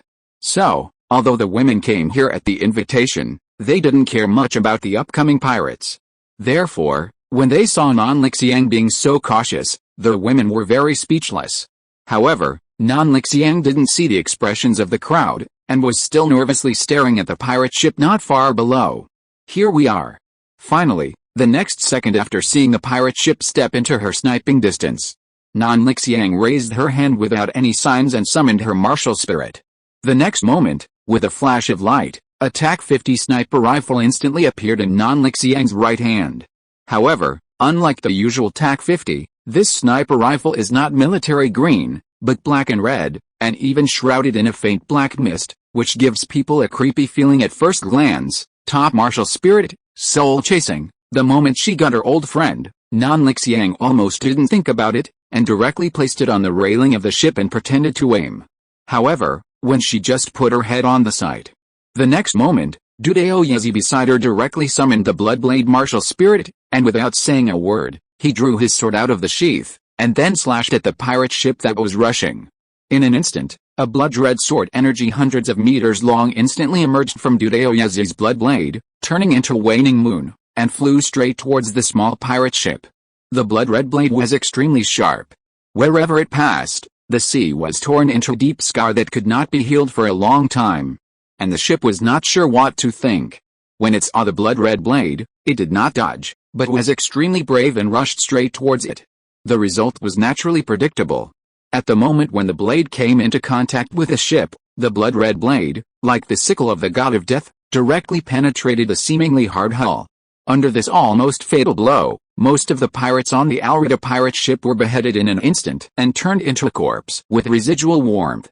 Only a few lucky ones were left, holding the fragments of the ship that had turned into wreckage, struggling frantically on the sea. Seeing this scene, Minami Rika blinked in confusion. Is it over? Why is this different from what she thought? Shouldn't the person who came be a powerful local strongman? Shouldn't they have a big fight before they can win? How could it end so easily? Could it be that the pirates who caught up with us were really just a small group? Wait, if that was the case, then what was I doing just now? At this time, the progress bar of Douluo was reset to 0. Nan Lixiang, who finally reacted, suddenly thought of how she had just talked in front of Wu Tong. A charming blush suddenly appeared on her cheeks. Not only that, at this moment, she also had the urge to turn into an ostrich and bury herself in the soil. If you're listening to this novel on a channel other than Fanfic World, it means they downloaded and uploaded it without effort. We cordially invite you to visit our channel, Mundo Fanfic Novelis. There you'll find the original version of this story and you can explore many other novels of various genres. We're waiting for you to immerse yourself in a world of incredible novels. Chapter 439 Questions, Cooperating Captives. At this point, the farce organized by Nan Lixiang finally came to an end after Nan Lixiang fell into social death. Except for Feng Xin, who was a little unhappy because she failed to achieve her goal because of the monster snatched by Douluo Yezi. The other women were very satisfied with the ending in which no one was injured except Nan Lixiang. Feng Xin, the world is not worth it. Hey, should I say it? It's worthy of being a supporting role in the plot. This luck is not bad. You are not dead yet. Wu Tong looked at the struggling pirates in the sea and suddenly said, "What?" The women were puzzled when they heard Wu Tong's words and asked with puzzled faces. Wu Tong did not speak, but raised his right hand and stretched it out towards the pirate ship that left a piece of wreckage not far away, and made a light move. As Wu Tong made a move, the next moment, two figures suddenly floated out of the sea, like iron filings attracted by a magnet, and flew towards Wu Tong. Although they did not get a response, everyone had some guesses in their hearts after watching Wu Tong's actions. So, the women looked at the two figures flying towards them and guessed the identities of the other party. A moment later, two figures, one fat and one thin, one tall and one short, flew in front of them. After seeing the two figures clearly, the women understood what Wu Tong meant by supporting role. It was because they recognized the woman at a glance, Alrida. As for why the women recognized such a small role so quickly, they can only say that they are also women. After all, as women, they care a lot about appearance and appearance. Therefore, no matter what it is, they are extremely concerned about things that can make them beautiful. And it just so happens that in the world of One Piece, there is a beauty product that can make women crazy, the devil fruit, the slippery fruit. After all, it can turn a short, ugly, fat woman into peerless beauty, which shows the value of it being called a beauty product. Therefore, at the first sight of Alrida, the girls recognized the original user of the slippery fruit. Therefore, after recognizing Alrida, the girls began to discuss in a low voice. It turned out to be Alrida and Kobe. I was wondering why Wu Tong said those inexplicable words. It seems that he found an acquaintance. Looking at her like this, The slippery fruit must still be there. I want the slippery fruit. Wu Tong ignored the girls chattering, but looked at the two people who were forced to float in the air. Alrita? Kobe, it's me X2. Hearing Wu Tong's question, the two immediately nodded like chickens pecking at rice. Seeing the two of them like this, Wu Tong was too lazy to continue talking nonsense with them, and asked directly, I will ask you a few questions now. As long as your answers satisfy me, I can consider forgiving your offense just now. The two of them can survive? This is really great. Hearing Wu Tong's words, Alrita and the other two, who were originally terrified, suddenly showed ecstatic expressions on their faces and nodded in agreement. After all, who would want to die if they can survive? Ever since their pirate ship was chopped to pieces by a sword just now, they already knew that the people on this ship were definitely not something they could afford to offend. Therefore, when they were caught by Wu Tong, they were already prepared to face death in their hearts. But who knew that the reason Wu Tong caught them was just to ask a few questions casually? This is really when you are at the end of your rope. You may think there is no way out, but when you are dark, you will find another village. Moreover, if you can use a few answers to exchange for the opportunity to survive, I believe that as long as you are not an idiot, you will definitely notify this request. So, Alrita and the other two of course accepted it with pleasure. P.S. Regarding Kobe's question. Kobe had not yet been enlightened by Luffy, and his character was too cowardly. He didn't dare to speak out beside Alrita to say that he was not a pirate. And the author himself didn't like Kobe very much, so Kobe would die soon. Yeah, seeing that the two of them were tactful, Wu Tong nodded, and then started to ask directly, what day is today in the Heian calendar? This is the sea area in the East China Sea. How far is it from the nearest island with people living, and has anything special happened during this period? Hearing Wu Tong's questions, the two of them looked at each other. Originally, they thought Wu Tong wanted to ask some weird questions, but unexpectedly, he just asked some sparse and ordinary things. But when the two of them reacted, they immediately became excited. Obviously, compared to answering those weird questions, it is still more advantageous to answer these sparse and ordinary questions. After all, the more you say, the more mistakes you make, and the less you say, the fewer mistakes you make. Answering such simple questions will obviously give you a higher chance of survival than the other option. Why? Is my question difficult to answer? Or do you just not want to answer it? Seeing the two people not talking and pretending to be silent, Wu Tong felt unhappy. My time is very precious, how can I waste it on you two? So Wu Tong started to urge them. When Alrita and Kobe heard Wu Tong's voice, they were immediately startled, and then they came back to their senses. After hearing what Wu Tong said, the two people floating in the air shook their heads and denied. No, we are thinking about how we dare not answer your question. We were just thinking about how to answer your question. Oh? Ha. Hearing the two people's sophistry, Wu Tong did not care about the loopholes in their words. After all, it is human nature to be afraid of death. It is understandable. Besides, his answer has not been asked yet. It will not be too late to deal with them after the question comes out. Today is January 7th, 1520 in the Heian calendar. The sea area we are in now is the sea area near the Kingdom of Goa. The nearest inhabited island is a small island 15 nautical miles ahead. On that island, there is a small village called Windmill Village. Chapter 440, Decision, Drawing the Line of Destiny? As for what happened recently, it seems that there is indeed one. I heard that the Navy hero Vice Admiral Garp seems to be on vacation recently, so he returned to the East China Sea. This time, the two did not dare to waste time anymore, for fear that Wu Tong would solve them directly in anger. So you talked one after another, and soon answered all of Wu Tong's questions. After listening to the two, Wu Tong was silent. January 7th, 1520 in the Heian calendar? Isn't this the year when the background king, the pirate king, Luffy went to sea? If he remembered correctly, King Luffy went to sea on his 17th birthday, so based on this time, it should be May 5th this year, right? Doesn't this mean that the background king Luffy is still in Windmill Village? Wait, Windmill Village? And the Kingdom of Goa? Damn, he just said these two names, why do they sound so familiar? It seems that they have traveled directly to the novice village of the pirate world. And it seems to be the novice village before the plot begins. Thinking of this, Wu Tong looked at the girls beside him and asked, what do you think? Should we go to Windmill Village and see the protagonist of this world, The other girls stood aside and naturally heard what Alrita said and understood the time period they were in. Therefore, they all understood the meaning of Wu Tong's words. So, after the girls looked at each other, they saw the intention between each other in each other's eyes. Then, Alicia spoke as a representative, "Since it's not far away, let's go and have a look. Anyway, everyone is out to play, so it doesn't matter where you go. Besides, didn't they say that Vice Admiral Garp is back? Since he is back, he should also go to Windmill Village, right? What if we can meet him? To be honest, we also want to meet this legendary naval hero," Alicia said excitedly, with a bright look in her eyes, as if she couldn't wait. Seeing this, Wu Tong nodded indifferently and said, "Okay, I don't have any problem anyway, just make up your mind." Wu Tong didn't have any objection to this. Anyway, he had a very clear understanding of his own position. He came to this world to be a companion, and he didn't want to care about anything else.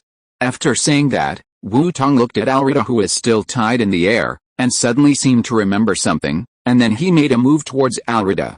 Suddenly, a thread that seemed to exist and not exist, like a dream, came out of Alrita's body under the curious eyes of everyone, and then swayed and floated in front of Wu Tong. Then, Wu Tong reached out and fiddled with the thread in front of him, as if he was looking for something on it. Seeing this, the women moved their curious eyes over. As a result, when the women looked at this thread, they suddenly realized, this is not a thread at all, this is Alrita's life. It was no wonder that the girls were so emotional, because on this thread, they truly observed the life of a woman named Alrita, the eternal past that had already been experienced and could not be changed, the present that was being experienced, down to earth, and the endless future that she might experience, which gradually spread out due to countless different choices. After understanding the information contained in this thread, the girls were shocked and had countless doubts in their hearts. What exactly is this thread? Why is Alrita's life, even the futures that she has not experienced yet, displayed on this thread? Are the countless possible futures that she will experience their future? If so, does it mean that people's fate has long been determined by the thread? If Alrita's fate is really determined, then is this fate a unique feature of this world, or a phenomenon that all worlds have? If all worlds have this phenomenon, then wouldn't their fate have been woven by the thread? The more the girls thought about it, the more frightened they became. The more they thought about it, the more horrified they felt. Suddenly, they had the thought of collapse. So, after a moment, Ruan Kingain organized her words, and then asked carefully, "Brother Wu Tong, may I ask what this thread is?" Upon hearing this, Wu Tong did not stop his hand movements, and answered without turning his head, "This thread?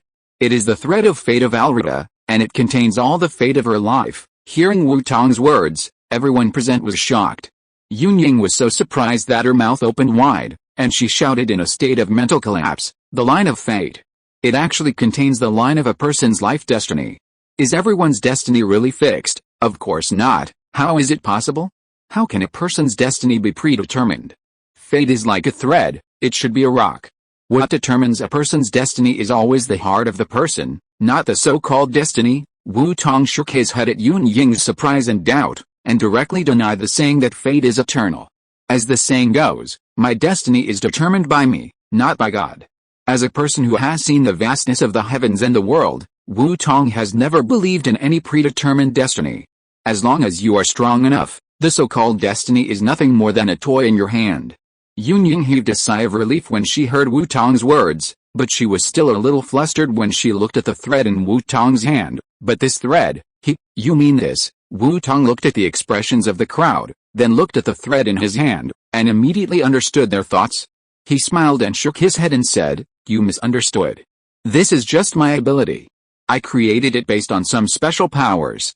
It's just a small attempt to explore the cause and effect of fate. Moreover, this is just a semi-finished product. It is not what you think, the line in legends and myths that fixes a person's destiny. As for why I call it the line of destiny, haha, it's purely because it's more cool." After explaining, Wu Tong no longer paid attention to the expressions of the women, and turned his head again without stopping, looking at the line of destiny in front of him again. Cool. After listening to Wu Tong's explanation, the women's faces turned black, and they all breathed a sigh of relief. Chapter 441, Observation of the Fate Line, Obtaining the Slippery Fruit. It turns out that this is just an ability that Wu Tong came up with, not what we think. It seems that we think too much about the thread of fate that weaves the fate of all living beings in mythology. However, what the girls don't know is that Wu-Tong saw the mental state of the girls and just made up a lie to appease their emotions. Although he does not agree with the idea that fate is eternal, in the final analysis, what he denies is just the irreversibility of fate. In fact, the abstract thing called fate really exists in the world. Especially those worlds with a strong fate flavor that are rooted in fate.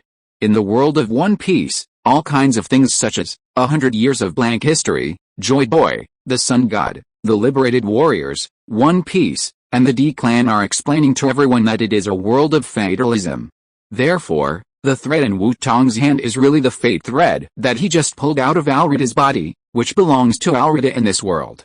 But then again, after becoming a god, Wu-Tong did not condense the authority of destiny, so how did he draw out the destiny line? That's a long story. The fact is that although Wu-Tong's authority does not include the authority of destiny, he cannot directly control destiny. But things always depend on the situation. If we can't call it directly, we can call it indirectly, right? Yes, Wu-Tong does not have the authority of destiny, but among the divine authorities he controls, there are many divine authorities that are comparable to the authority of destiny. Although the authority is of the same status, if these authorities are used to influence the authority of destiny, the real effect will definitely be greatly reduced, and there may not even be a 1/10 effect. But for Wu-Tong, this is simply a matter of indifference. What he wants from the beginning to the end is just to steal part of the power of the authority of destiny to achieve his own goals, so he doesn't need to put in much effort at all, as long as it works. If you want to achieve this level, it will be much simpler. You only need to slightly adjust and combine some unique powers to achieve the effect of 1 + 1 greater than 2, so that when the magnitude is insufficient, you can also indirectly steal part of the power of destiny. Wu-Tong thought so, and naturally did so. Wisdom, truth authority connects concepts, order, civilization authority regulates rules, time, space authority hinders cause and effect, and finally restrains and dominates to extract destiny. Under the combined effect of a series of powerful authorities, Wu-Tong successfully stole part of the power of the authority that belongs to destiny without the authority of destiny, destiny line observation. This is how to extract Alrida's destiny line and observe it. Now, let's get back to the topic. The women standing aside, seeing Wu-Tong finished speaking, became busy again, and they all understood that Wu-Tong had important things to do now. So they didn't disturb him anymore, but waited quietly by the side. As for Kobe and Alrida in the air, they were already scared out of their wits when they saw Wu-Tong pulling out the fate line. How could they dare to speak up to attract everyone's attention? So, for a moment, the moment that should have been noisy was particularly quiet. And under this strange silence, time passed slowly and firmly. About half an hour later, found it, finally. Wu-Tong suddenly shouted excitedly as if he had found the thing he was looking for. Hearing Wu-Tong's sudden voice, the bored girls waiting on the side were all startled, and then they looked at Wu-Tong. But they only saw Wu-Tong slowly raise his hand and summon a small dimensional door. Before the girls could wonder what Wu-Tong wanted to do, they saw him put his hand directly into the dimensional door. A moment later, Wu-Tong's hand, which was taken back again, had a pink fruit covered with mysterious patterns and shaped like a peach. Devil fruit. And it was the devil fruit they had always dreamed of, the slippery fruit. After seeing the appearance of this fruit, the girls immediately recognized what kind of fruit it was. As for how the girls recognized it, isn't this nonsense? If this devil fruit is what Wu-Tong intended, then from Alrida's fate line, apart from the slippery fruit, what other devil fruit can be found? And not to mention this devil fruit, it looks very slippery just from the appearance. Well, the kind with a smooth surface that can reflect light. As for why Wu-Tong would go to so much trouble and even draw out the fate line to find this devil fruit that is almost useless to him? This can only mean that if there is a way to make your wife more beautiful, would you use it? I believe that 99% of men will choose the answer of use. Wu-Tong naturally thought so too. After all, if his wife becomes beautiful, he will still be happy, right? So, now Wu-Tong is particularly looking forward to seeing how the women who are already stunning in appearance will become after eating this famous beauty fruit. As for whether the women may not eat the slippery fruit, Wu-Tong said, impossible, absolutely impossible. After all, as a man who claims to understand women, he knows very well how crazy those women are for such things that can maintain their appearance. Let's put it this way, the more beautiful women are, the more they want things that can make them more beautiful. Because compared to women with ordinary or ugly looks, these women have enjoyed the convenience of beauty. Therefore, they naturally crave more beauty. Moreover, the pursuit of better things is the nature of people's desire for perfection, which is not shameful. So Wu Tong believes that the women will definitely be interested in this slippery fruit. After all, even a flawless person like Alicia will be troubled by weight, laughs. How could other women not want this beauty artifact? And the result is just as Wu Tong guessed. Look, Wu Tong just took out the slippery fruit. Chapter 442 The Terrifying Power of Fates Below. He immediately noticed the women's greedy eyes that had automatically swept over him. Wu Tong, oh, what a mistake. It seems that his previous thoughts were still a bit conservative. The women's desire for the slippery fruit was far more crazy than he had guessed. As for why he said that, it's very simple. You can guess it by just listening to the women's breathing, which is gradually becoming heavier and more rapid. At this moment, the women are like people who have been hungry for a long time. As soon as Wu Tong lets go, they will rush forward like hungry wolves, grab the slippery fruit, and refine it in an instant. Wait a minute, don't rush.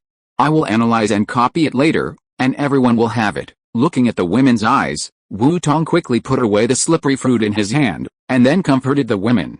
He was afraid that if he was a little slower, the devil fruit in his hand would be gone. Although this thing will be worthless after the analysis is completed, it is still quite precious for now. After all, without other devil fruits that can be analyzed, this thing is a unique copy. If it is eaten, it will be troublesome for Wu Tong to analyze the slippery fruit again. Therefore, before the analysis and copying are completed, Wu Tong will not let it go to waste. Everyone has a share? That's great. After hearing Wu Tong's words, the tense atmosphere among the girls gradually eased. If everyone has it, then naturally there is no need to fight for it later. Seeing that the girls listened to his words, Wu Tong was relieved. Then he looked at the girls and changed the subject. Okay, don't we still have to go to Windmill Village? Yuner, go find Nami now and tell her not to go too far away. As for the others, go and do what you need to do. Anyway, everything here is done, so don't gather here anymore. As for the slippery fruit, it should take some time. I'll give it to you after we get to Windmill Village. Hearing Wu Tong's words, the girls nodded, and then walked towards the bow with brisk steps. At this point, only Wu Tong, Alrita and Kobe, who were still suspended in the air, were left at the scene. Sir, there should be nothing for us to do now, right? Alrita, who was in the air, saw that there were only 3 of them left at the scene, and couldn't help but feel a bad feeling in her heart. So she took advantage of Wu Tong's lack of words and asked cautiously, then can we two leave now? Wu Tong was slightly startled by Alrita's question, then turned his head to look at the 2 people in the air and suddenly laughed. Okay, in that case, let me take you there. Hearing this, Alrita's pupils shrank suddenly, and the bad feeling came true. Because after Wu Tong said this, Alrita sensed the murderous intent spreading from the other party's body. So she took advantage of Wu Tong's lack of action and asked, Sir, didn't you say you would let us go? What do you mean? In response to Alrita's question, Wu Tong just picked his fingernails out of boredom, and then answered nonchalantly, Here we have to mention the importance of reviewing the questions. You probably didn't hear it clearly just now, but I'm kind, so I'll tell you again. Listen carefully this time. What I said just now is, after you answer my questions, I will consider letting you go. But now I've thought about it, and the final decision is that I still won't let you go. After all, if you want to cut the grass, you have to remove the roots. Although I don't think you will cause me any trouble in the future, since I've offended you, it's better to eliminate the trouble in the future. You're so f***ing inconsistent. When Alrita heard Wu Tong's words, she instantly had the urge to curse. And she didn't suppress this urge, she just wanted to let it go along her vocal cords, rush out of her throat, and spray towards Wu Tong. Wu Tong had no intention of letting her go anyway, so why was she still being so humble? It would be better to scold the man in front of her before she died, so that at least she could get some money back. However, Wu Tong was not a masochist, and he had no interest in listening to others scolding him. When Alrita was about to curse, he had already noticed the other party's intention. So, when Alrita was about to curse, Wu Tong's hand holding Alrita's fate line suddenly exerted force. Crack with a shattering sound, the line in Wu Tong's hand, which carried Alrita's fate, was instantly crushed into countless light particles by Wu Tong's brute force. Alrida's fate line dissipated. As the fate line turned into light particles and gradually disappeared, Alrida's figure also dissipated in this world along with her fate line. Fate strike. Once the fate carrier of any living being is severely damaged, if there is no powerful force to reshape it, it will also disappear along with the disappearance of the fate carrier. According to this principle, after Wu Tong destroyed Alrida's fate line, Alrida's existence would also disappear along with the destruction of the fate line. However, perhaps because the fate line destroyed by Wu Tong was only a branch of the power of fate, this time, the fate strike did not completely erase all of Alrida's existence. At least, the memory of her existence still remains in this world. People in this world still remember that there is a female pirate like Alrida. If it is a complete fate strike, when Alrida's fate carrier is broken, everything about her will disappear directly with the disappearance of fate, including but not limited to life, memory, traces of existence, and the impact on the world. In short, a truly powerful fate strike can turn everything that the life whose fate has been eliminated has experienced into nothingness, making the whole world as if this person has never existed. Is this the power of fate? My goodness, it's even more terrifying than I guessed before. Wu Tong looked at Alrida, who disappeared along with the fate line, and couldn't help but exclaimed. The power of fate strikes was beyond Wu Tong's expectations. Moreover, fate strikes, cause and effect strikes, and concept strikes, which were invisible and intangible, were far more hidden and more frightening than those tangible attacks. Chapter 443, Unintentional Planting of Willows and the Authority of Destiny. If the person who controls this power is Wu Tong, then it will definitely scare the enemy. However, if the enemy controls this power, then the one who will be scared will be Wu Tong himself. Although Wu Tong is immune to most types of attacks after becoming a god, these types definitely do not include the power of fate and the law of cause and effect. Maybe in the future, he can be immune to this power, but now he is completely unable to resist it. Although he will not die, it will hurt. Fortunately, the person who is about to control this power is not Wu Tong's enemy, but Wu Tong himself. That's right, Wu Tong is about to control the power of fate. Perhaps it was an accidental achievement. Originally, he just wanted to find the slippery fruit to make his wife more beautiful. But unexpectedly, Wu Tong had an idea, and in a small attempt, he actually got a part of the power of fate. Although this power only comes from a person's fate, and it is only a small part of it. But some things, once you have them, you have them. After all, from 0 to 1 is a qualitative change, while from 1 to 100 million is a quantitative accumulation. Therefore, for Wu Tong, who possesses the super-limited wisdom Godhead, as long as he has come into contact with the power of destiny, super-limited wisdom Godhead, since Wu Tong's wisdom Godhead is a Godhead created by the plug-in understanding against the sky as the foundation. Therefore, its true essence is far beyond Wu Tong's own strength. Therefore, this wisdom Godhead that far exceeds his own strength level is called super-limited Godhead by Wu Tong. Then he can rely on his understanding of the power of destiny to conduct in-depth analysis and comprehension, until finally, he can completely control this authority about destiny. When he thought that he was about to condense the authority of destiny, he could launch such a terrifying attack at will in the future. Wu Tong's face suddenly showed a smile from the heart. And Kobe, who was standing aside, had already begun to tremble after seeing the whole process of Alrida's disappearance. On this basis, after seeing the creepy smile on Wu Tong's face, he was directly frightened and trembling. As we all know, under extreme fear, people can't control their body's reaction at all. Therefore, a gradually spreading mark appeared on Kobe's pants without knowing when. What's the smell? At this time, Wu Tong, who came back to his senses from YY, suddenly felt an unpleasant smell coming from the tip of his nose, and couldn't help frowning. Then he looked around and saw the gradually spreading mark on Kobe's pants. Wu Tong, is this, scared to be? Seeing Kobe's miserable appearance, Wu Tong frowned and then directly blocked his sense of smell.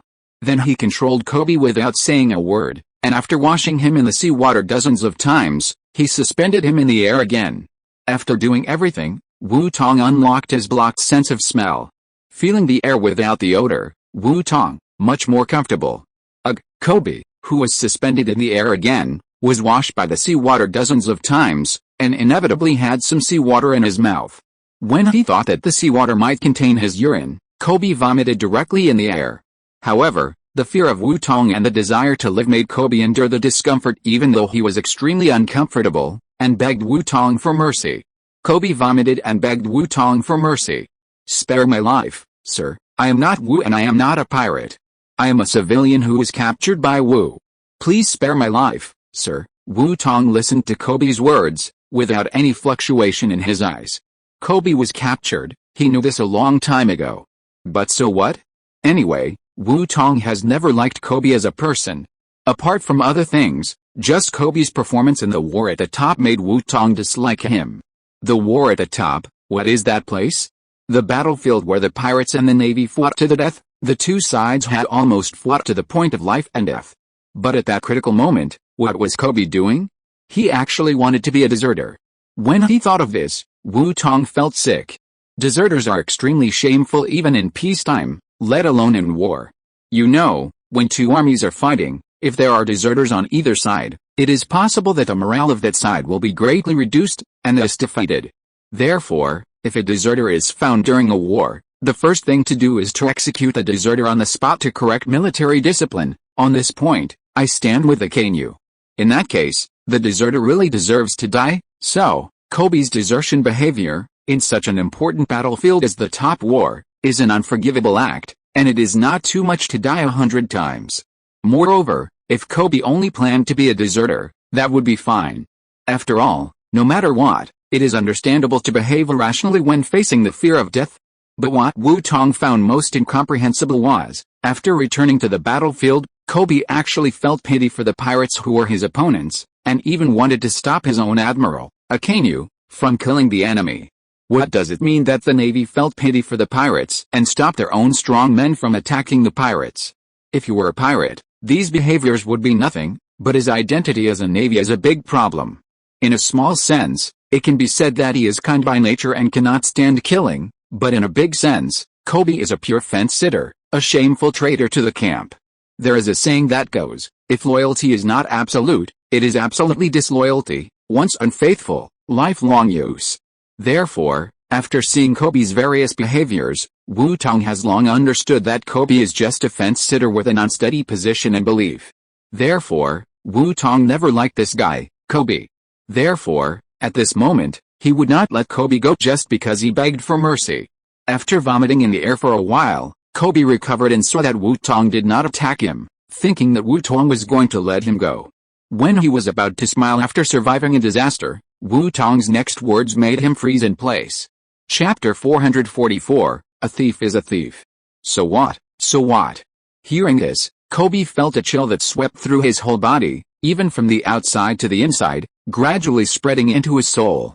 At this moment, he suddenly seemed to realize something. The man in front of him didn't seem to intend to let him go at all. Wu Tong ignored Kobe's reaction, but continued to ask, "So, because you were captured by pirates on the pirate ship, do you think you are still an ordinary person, a civilian?" "No, when you work for them, you are already a pirate, but I have never done anything bad, and I am responsible for cleaning the deck on the ship." Kobe heard Wu Tong put him in the ranks of pirates. Even though he was afraid, he couldn't help but refute. This was the first time he spoke out to refute someone. This brave speech was not only out of his dream of becoming a navy, but also out of his idea of saving himself. Kobe knew that at this critical moment, if he didn't speak up and let Wu Tong put the pirate hat on his head, then there would be only one ending for him. That is, death. So, under the threat of death, Kobe finally overcame his cowardly nature for the first time and spoke his mind. "But cleaning the deck is the job of a pirate trainee, isn't it?" Wu Tong ruthlessly shattered Kobe's courage that he had finally mustered. "How could I be a pirate trainee? I didn't even have one on the ship." Listening to Kobe's persistent quibbling, Wu Tong was already a little fed up, and then directly shattered Kobe's luck with one sentence. "There are some things that you didn't do, but that doesn't mean you're right. When you choose to compromise because of cowardice, whether it is out of your own will or not, you have made a choice. Since you have chosen to work for the pirates, then if you are not a pirate, what else can you be?" When the fig leaf on the surface was torn off by Wu Tong, revealing the bloody reality hidden underneath, Kobe, who was suspended in the air, had to face the fact that he had always avoided. "Yes, when I chose to work for the pirates, whether it was out of my own will or not, I seemed to have become the kind of person I hate the most, but I clearly didn't hurt anyone else, and I was obviously forced. But why? This person just won't let me go." Kobe lowered his head, His heart was in a mess, but the desire for life is everyone's instinct. Therefore, even though Kobe already understood his current identity, he still said with a fluke, "But even if he is a pirate, there are also those who have to become pirates among the pirates, right? For example, me? Even if I have become a pirate as you said, I have obviously not made any mistakes. Should I die?" Faced with this kind of question, if it is the protagonist of a hot-blooded anime, he will choose to forgive him on the spot. If it is the protagonist of an Asian anime, I am afraid he will choose to hesitate. Even if it is some villains, they will fall into contemplation for this. But what a pity, Kobe actually asked this question in front of Wu Tong. Then Wu Tong has only one answer to this, that is to let the person asking the question see the absolute justice of the legendary General Duangmu. So Kobe saw that Wu Tong, who heard his question, did not sympathize with his experience as he imagined, and fell into entanglement for this. Instead, he showed a strange expression, and Kobe was petrified on the spot as soon as he opened his mouth. Wu Tong looked at Kobe with a strange expression and asked, "What else? If you don't die, do you want me to die?" No, this is not right, right? What's the matter with this statement? However, before Kobe could come back to his senses from Wu Tong's words, a series of proper words and proper words were madly sprayed out of Wu Tong's mouth. Remember this, you used to be a pirate.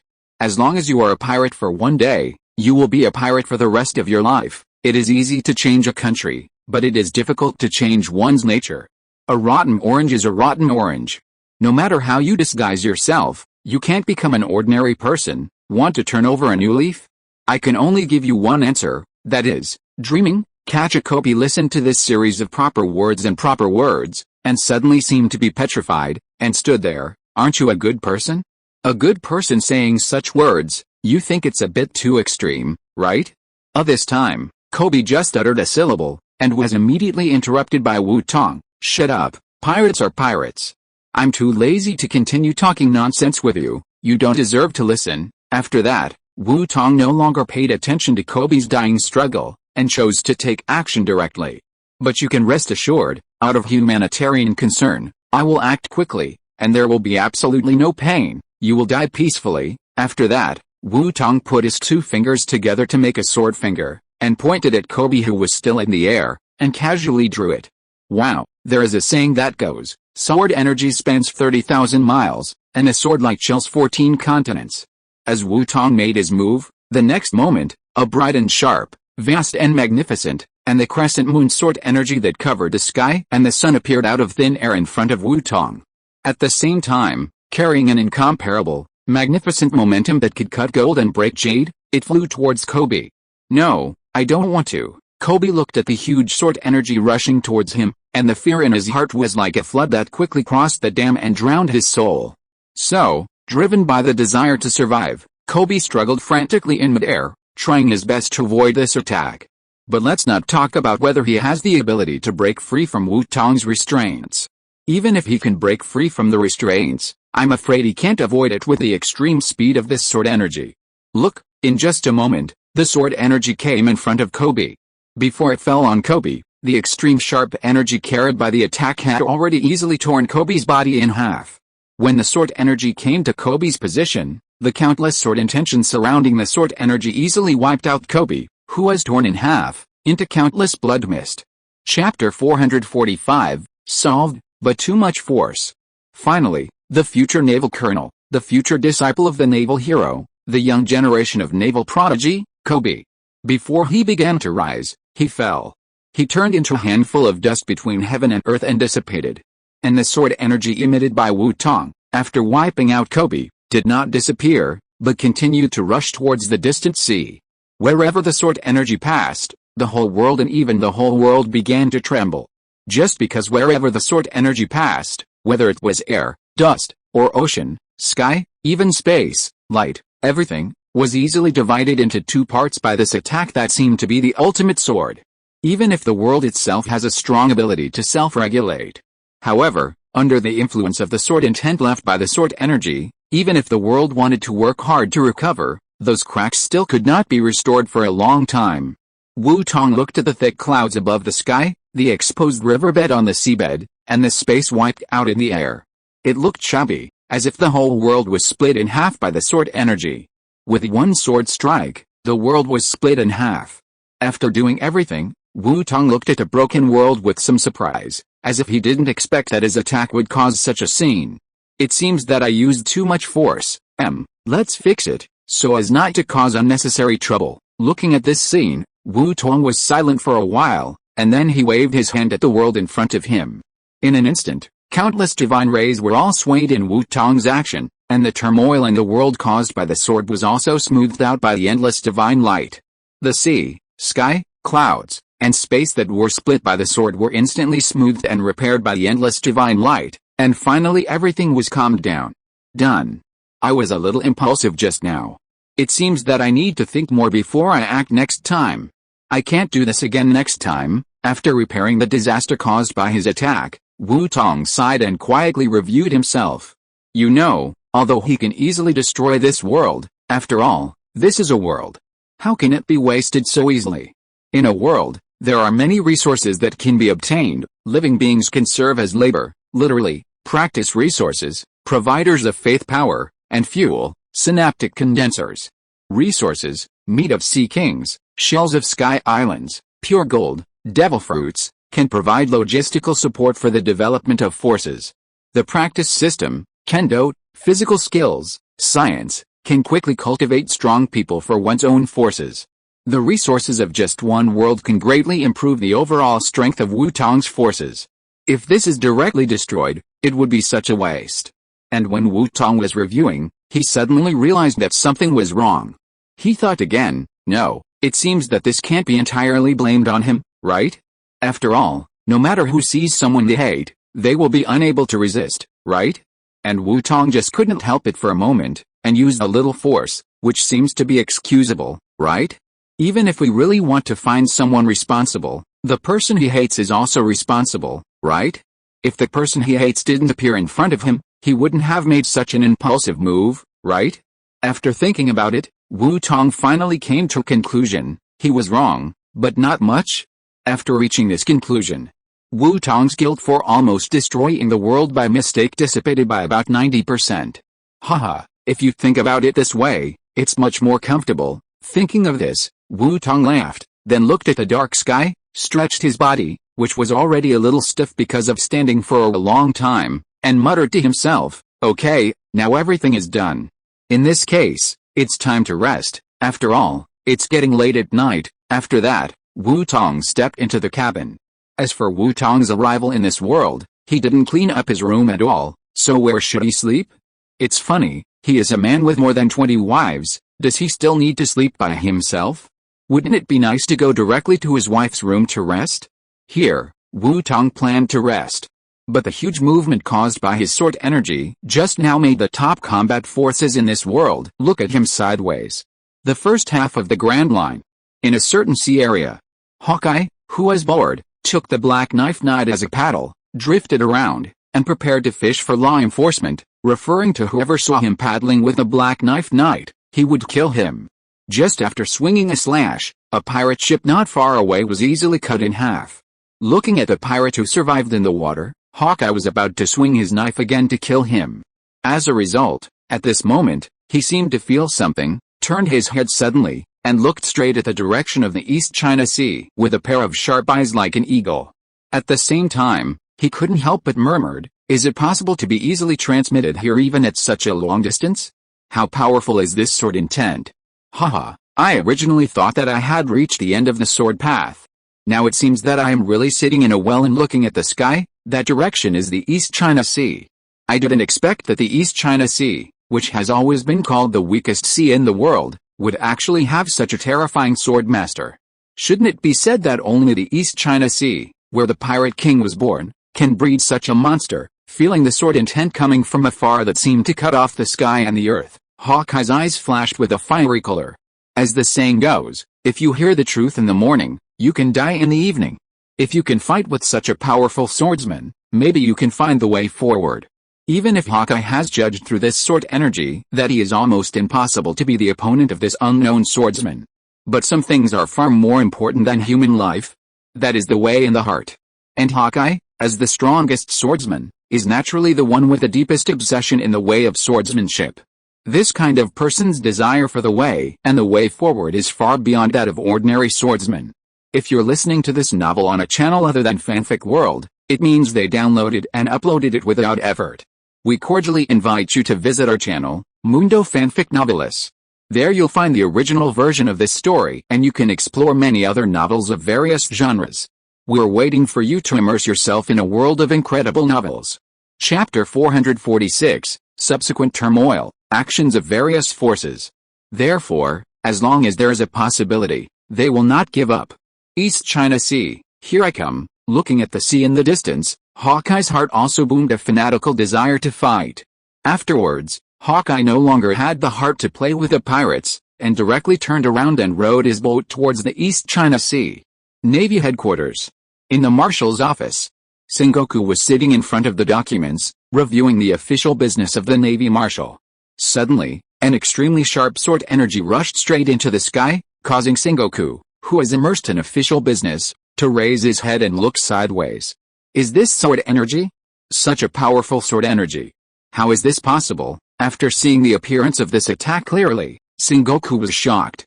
As one of the world's largest forces and the supreme leader of the Navy, Sengoku is naturally not an ignorant person. He has also seen many swordsmen, great swordsmen, and even several generations of the world's greatest swordsmen. The slashes made. But those slashes were very strong, but at most, they could only split the sea. But what about the slash he saw now? It was obvious that it had far surpassed all the slashes he had seen. In Zanguo's impression, no one could use the slash that could easily split the sky and reveal the brilliant stars. Could it be that Hawkeye's swordsmanship has broken through? Zanguo looked at the slash and couldn't help but murmur. But as soon as this thought came up, Zanguo directly extinguished it the next second. No, it can't be him. According to the latest news, Hawkeye should still be in the first half of the Grand Line. And the location of the slash seems to be in the direction of the East China Sea. In other words, Hawkeye is still far away from the location of the slash, so it can't be Hawkeye, but if the one who made this slash was not Hawkeye, then it could only be a hidden swordsman. It seems that the great swordsman has broken through in swordsmanship. At this point, Zanguo's face suddenly showed a touch of melancholy. I just don't know what kind of person this great swordsman is. If he is a good person, that's fine, but if he is a pirate, at this point, Sengoku couldn't help but sigh. Then his eyes suddenly became stern, and murderous intent appeared in his eyes. Then he can't continue to exist. This world already has a king and 4 emperors, so there is no need for other great pirates. After making up his mind, Sengoku no longer hesitated. He took out a den mushi from the drawer beside him and dialed someone's number. After the call was connected, Sengoku shouted to the person on the other end with a solemn expression, "Hello? Is this Garp, Holy Land Mirajoa? Pangu City?" The 5 elders who were talking about work suddenly seemed to feel something, their tone stagnated, and they tacitly stopped talking about the topic and looked into the distance. What an incredible slash! The 5 elders, wearing a white robe, bald head and glasses, and also the god of finance, Azambaran V. Nasujuro, looked in the direction of the East China Sea and spoke first to break the silence. As the only great swordsman among the 5 elders, he was the first to feel the slash from Wu Tong, and naturally he was the most touched. After all, as a fellow swordsman, he naturally felt the strength of a swordsman more deeply than a swordsman who practiced other systems. The god of agriculture, Shepherd Tenpet, who was standing by, was still wearing the crimson suit, and his eyes were cold and arrogant under his blonde hair, as if he didn't take anyone seriously. At this moment, he crossed his arms in front of his chest, his eyes were cold, and he looked at the direction of the East China Sea, full of displeasure. The East Sea again? It's really a restless sea. I didn't expect that Roger was not enough, and now there is such a powerful swordsman. The Navy should have suppressed the East Sea more harshly. The god of law, Topman Vorkuli, who was wearing a dark green suit, bald, with 2 H-shaped beards and a birthmark on his forehead, frowned. Humph, no matter how powerful he is, he can't be better than Lord Am in the end. But with this kind of strength, he is qualified to be a dog of us celestial dragons. Let's send some CP0 to see if we can win that person over. He win? Aren't you afraid that he won't agree? The god of environment, Marcus Maz Saint, heard what Puman Vorkuli Saint said happily. But although he was asking, his nonchalant tone was more like a joke and ridicule. Obviously, he didn't think that the unknown swordsman would refuse them. Don't agree? If you don't agree, go to hell. They are just civilians. If you give them a little benefit, they should be grateful and accept it. How dare they refuse us? Who gave him the courage? If you dare to refuse, go to hell. Anyway, he is just a great swordsman. Although such a person is difficult to kill, it is not impossible to kill. The world government will never allow any uncontrolled factors to appear again, the god of science defends, Jigo Lucia Satan Saint said indifferently. Hearing the understanding of Jigo Lucia Satan Saint, the other 5 elders looked at each other, and then nodded in agreement, approving his statement. Maybe they were used to being domineering on weekdays, and they naturally decided a person's fate in a few words. However, they obviously did not consider what they should do if the other party resisted. They did not even consider how powerful an enemy their actions would bring to themselves. Soon, with an order from the world's highest power center, the huge machine of the world government began to gradually operate. Soon, several CP0 teams walked out of the Holy Land and headed towards the East China Sea. Obviously, there were more than just these few forces that responded. All the strong men who felt the sword energy sent their men to the East China Sea. The Beast Pirates, Big Mom Pirates, Whitebird Pirates, Germa 66th Family, Revolutionary Army, Doflamingo. All the forces that could sense this attack sent a team of people and rushed towards the East China Sea. The purpose of these people was very simple, that is, to take advantage of the fact that other forces have not yet reacted, and take the lead in winning over this strong man who suddenly appeared, and pull this strong man into their own camp. Chapter 447 Garp, Daily Battle of Wisdom and Courage with Sengoku. On the other side. Not far from the wooden boat that Wu Tong and his group were riding. In the windmill village. I know, Sengoku, you've said it 800 times. I will definitely go and see it tomorrow. At this moment, the Navy hero, Garp, who is particularly famous in this world, is holding a denden mushi in one hand. He is dragging a boy wearing a red vest, blue shorts, a big bump on his head, and a round straw hat on his back, and slowly walking towards home. At the same time, he is perfunctory and responds to the denden mushi in his hand, which has been chattering all the time, with an impatient look. Unexpectedly, after hearing Garp's words, the denden mushi is extremely humane and simulates the look of Sengoku's anger. White teeth. Seeing the denden mushi showing this expression, Garp suddenly felt that something was wrong. It can only be said that the premonitions of the strong do not appear for no reason. Look, the next second after Garp felt something was wrong, this bad feeling was directly fulfilled. Garp watched with his own eyes as the denden mushi in his hand, in an extremely distorted posture, transformed into an image with sharp teeth and fire in its eyes, and before Garp could react, it roared at Garp, "Damn it Garp, I told you to go now." It seems that Marshal Sengoku is very pissed off by Vice Admiral Garp Bogart, who had been following Garp, saw the denden mushi so angry, and couldn't help but shook his head inside. The friendship between these two is really as always. Tisk. Hearing Sengoku's roar, Garp said tisk softly, then quickly adjusted his tone and said, "Hey, Sengoku, don't be angry, don't I have important things to do? You also know the situation of that bad boy of mine. Now he is about to become an adult. I came back this time just to keep a close eye on him. After all, I can't let this kid run away to be a pirate. You don't want my grandson to become a pirate, and then let an old man like me be sad alone, right, Garp, you old man? Why didn't I realize before that you can be so shameless?" Sengoku, who was far away in the headquarters of the Navy, was so angry that he was speechless when he heard Garp's rogue and gangster remarks. "Hey, what are you talking about? Haven't I always been like this? Forget it, I won't talk to you anymore, I'm home. Also, I know everything you just said, I just saw that / it's not too far from the location of Windmill Village. If I leave tomorrow, I'll still be able to make it. In that case, let's just forget about it today." Garp pretended not to hear Sengoku's complaints, and when he reached the door of his house, he said a few words casually, and then wanted to hang up the communicator directly. On the other side, Sengoku, after hearing Garp's words, was once again furious. "The location of that great swordsman is not far from you at all? You can still make it tomorrow? Let's forget about it today, right? Good fellow, listen, is this what you, a Vice Admiral of the Navy, should say? Originally, I heard you making excuses, and I thought that the location of that great swordsman was too far away from you, and you didn't want to go? The result was something I never expected. You are not unwilling to go because the distance is too far, you just don't want to go at all. Thinking of this, Sengoku could no longer suppress the anger in his heart, and roared at the Den Mushi. Garp, not far? If not far, then why don't you hurry over? If you really are, over here. Looking at the Den Mushi that imitated Sengoku's angry expression, Garp suddenly realized that he seemed to have said something wrong, so he quickly laughed and began to pretend, hello? Hello? Hello? Sengoku, what are you talking about? The signal here is not very good, I can't hear clearly. I'll hang up first, don't worry, I will find someone for you tomorrow. Garp, you bastard, if you dare to hang up pop. Before Sengoku could finish his threat, Garp quickly reached out and hung up the Den Mushi in his hand.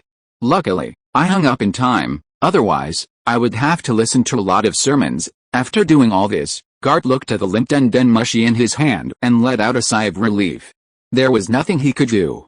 His old friend was good in every way except that he liked to get angry and lecture him. He didn't know why. Sigh, so depressed. Sengoku, do you want to see what you are thinking about? Sengoku, you at plus and $. After a while, Garp threw the useless Den Mushi in his hand to Bogart, his adjutant who had been following him closely.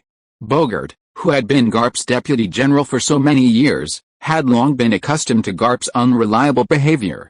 Therefore, when he saw Garp directly hang up Sengoku's phone, he didn't say much.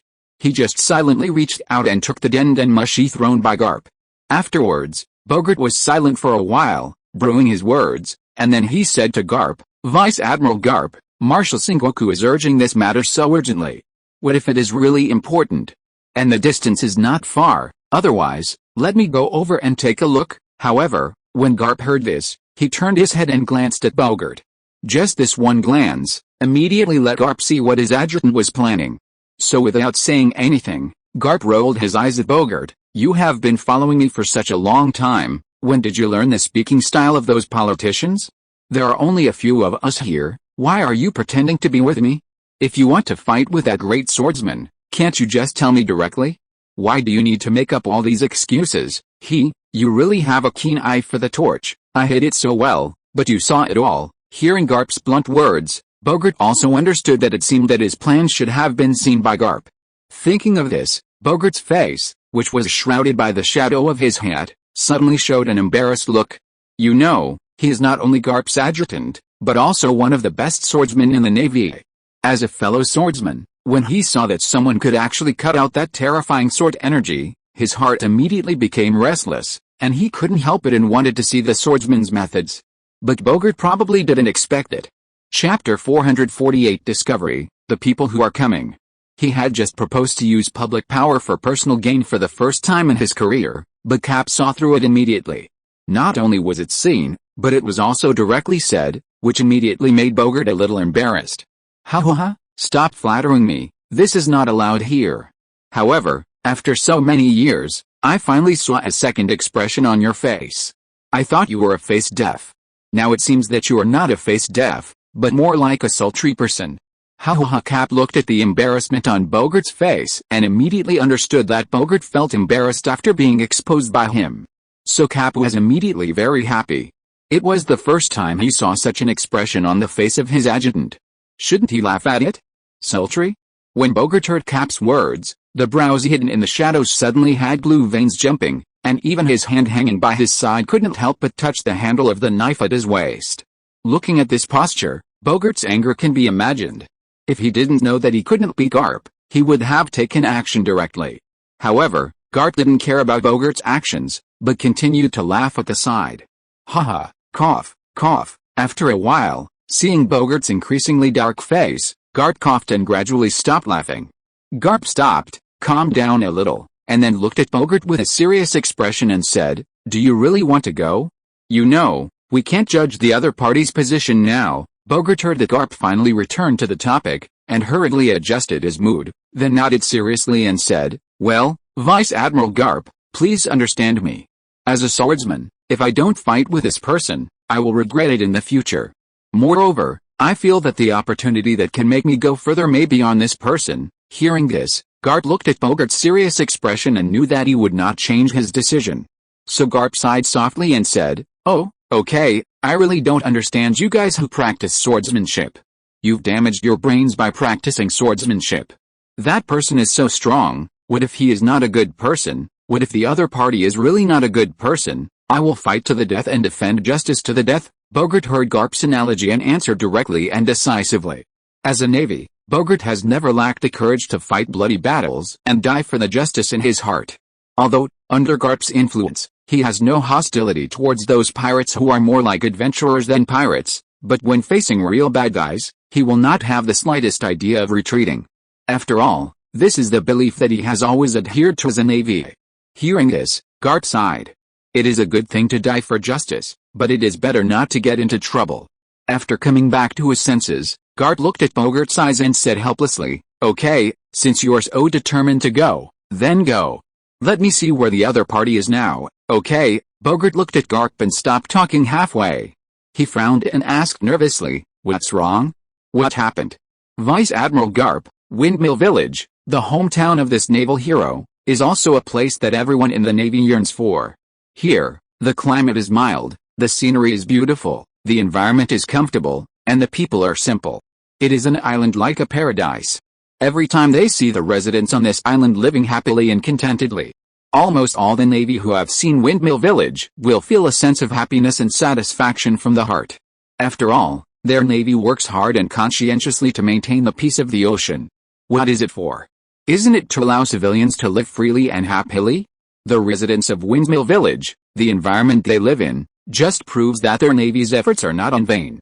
Therefore, the Navy on Garp's ship all like this small village very much. Therefore, every time they came to Windmill Village, they would spontaneously suppress their own strength, not wanting to disturb this quiet and peaceful town. Bogart was no exception. The first time he entered Windmill Village, Bogart spontaneously suppressed his observation haki. So at this moment, Bogart, who did not use his observation haki, naturally did not know why Garp suddenly stopped talking. Garp shook his head with a strange look on his face. "Nothing, but it seems you don't have to go over there, just wait here, they will be here soon." "Vice Admiral Garp, are you saying that the swordsman is coming towards the direction of Windmill Village?" Bogart suddenly became nervous. Why did the swordsman come to Windmill Village? Could he really be a pirate coming to rob? Yes, Garp nodded, and then seemed to see Bogart's worry, and smiled and comforted him. "Okay, don't worry, don't you still have me? After I tie up Luffy, we will go over and take a look. Besides, we are still unsure now, right? What if they just got lost?" "Lost?" Vice Admiral Garp, you really think about it. Who dares to go out to sea will get lost. Wu Tong and his group, Rarano Azoro. Hearing Garp's outrageous reason, Bogart's mouth twitched slightly to show his speechlessness. However, after Garp's interruption, Bogart's originally worried heart suddenly returned to his stomach as if he had taken a reassurance pill. Not for anything else, just simply because Vice Admiral Garp, one of the top combat forces of the Navy and a naval hero, spoke, so he was relieved. After all, others don't know Vice Admiral Garp's strength, so how could he, as Vice Admiral Garp's adjutant, not know it? Although Garp's rank is only a Vice Admiral, strength cannot be determined by rank. After all, Garp is indeed one of the highest combat forces in the Navy, and even in the entire ocean, he is also one of the top combat forces, with few rivals. In Bogart's view, as long as Garp intends to take action, then even if the unknown swordsman is strong, he will not be able to defeat Garp. Navy soldiers' blind worship of the Navy hero Garp. Chapter 449 The Truth of the Devil Fruit. A moment later, Garp settled Luffy in his home and locked him up. This block meant to give Luffy, who had already woken up, another iron fist of love. That's right, during the time Garp settled Luffy, Luffy woke up once, but before he could speak, Garp gave him an iron fist of love, and then he fainted again and voluntarily stayed at home. Of course, these are just small episodes. After dealing with his unreliable grandson, Garp took off his casual clothes and put on his Navy uniform again. Then, he walked out of the door of Monkey's house. "Hey, I've been waiting for a long time, Bogart." As soon as he went out, Garp saw Bogart standing under the locust tree at the door. Seeing this, Garp immediately smiled brightly and greeted him. "It's not too long, just a dozen minutes, but Admiral, have you packed up?" Bogart looked through the crack in the door at the clock on the wall and shrugged. "Haha, of course, it looks like you can't wait any longer, so let's go." Garp laughed and waved his hand. then walked forward without a care.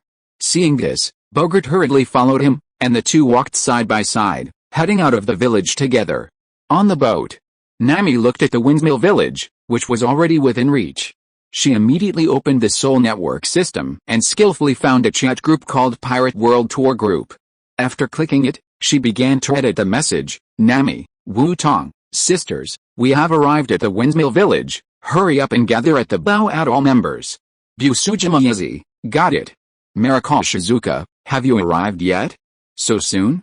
Minami Rika, got it, I'll be there soon. Past life Fihua, huh? Already arrived?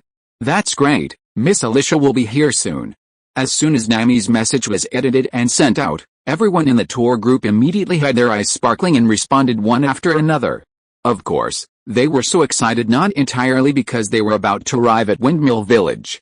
But they still remembered Wu Tong's words that he would give them the slippery fruit after arriving at Windmill Village, so the girls were so excited. At this time, Wu Tong had just gathered the power of fate and finished analyzing the slippery fruit, and was thinking about taking a break. Suddenly, he was stunned by a vibration in his head. He opened the Soul Network system and saw that he had arrived at Windmill Village. We're here so soon? It doesn't feel like it's been a long time? It seems like only half an hour or so? Could it be that the wind direction has changed? Wu Tong muttered with a puzzled look on his face, but he didn't take it to heart. After complaining a few words, he turned over and got out of bed and walked towards the bow. The reason for the speed increase is that Wu Tong's attack just now changed the direction of the water and airflow in this sea area. Although he took the initiative to repair the damage caused by the attack, Wu Tong did not care about the impact that the attack had already formed. Therefore, because of the smooth sailing, even if the ship does not have any high-tech power system, it can still rush to Windmill Village at such a fast speed. When he came to the bow, Wu Tong saw the women who had already gathered. When the women saw Wu Tong coming here, they all cast their eyes over. The dozens of pairs of eyes with green light stared at Wu Tong and made his scalp numb. Okay, don't look at me like that, it's creepy. Isn't it just the slippery fruit? Here. Wu Tong quickly mobilized the power of the authority of truth and constructed dozens of slippery fruits without side effects out of thin air, and gave one to each of the women. Devil fruit. A specialty of the world of One Piece.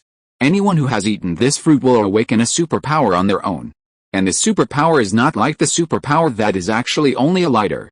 The superpowers granted by devil fruits have never been small in potential.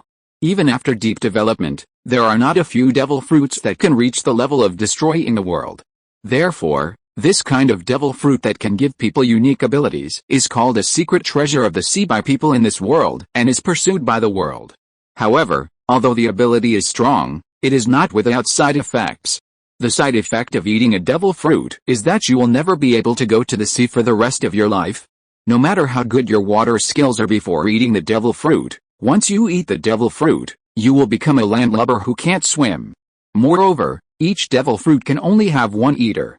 Once this person intends to eat more, he will explode and die because of the conflict between the two fruits. However, after Wu Tong's research, it was discovered that the devil fruit is essentially a special fruit formed by the power of rules and the power of all living beings combined with the carrier, fruit, of the real world. It is essentially without side effects, but as we all know, humans are creatures with all five poisons.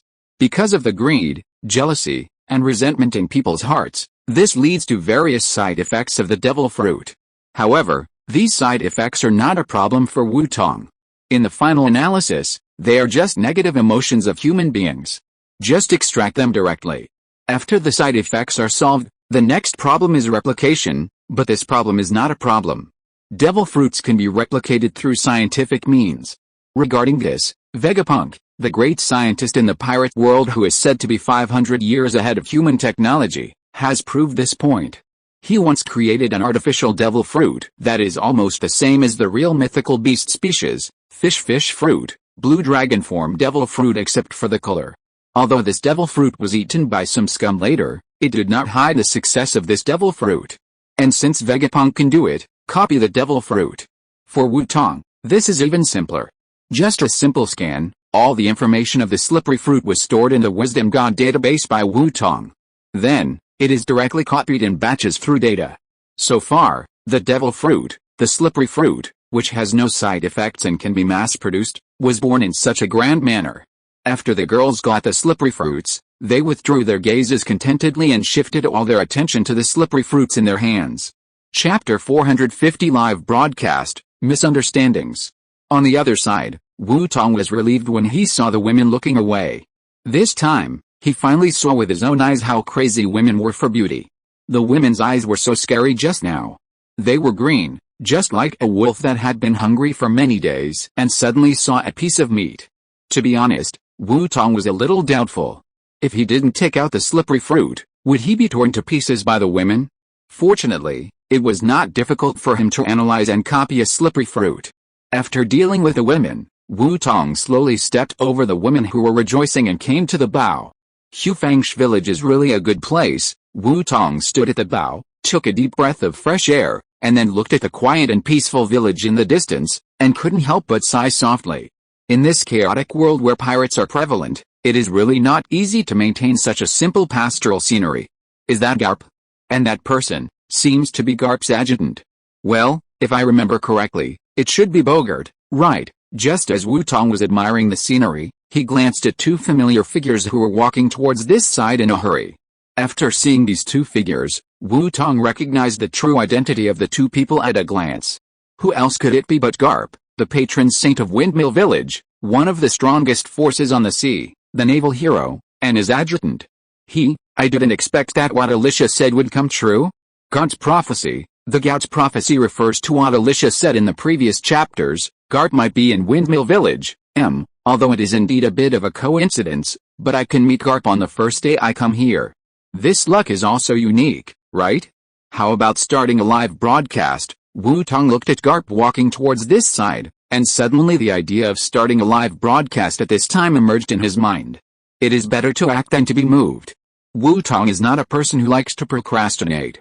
As soon as this idea came to his mind, he immediately put it into action.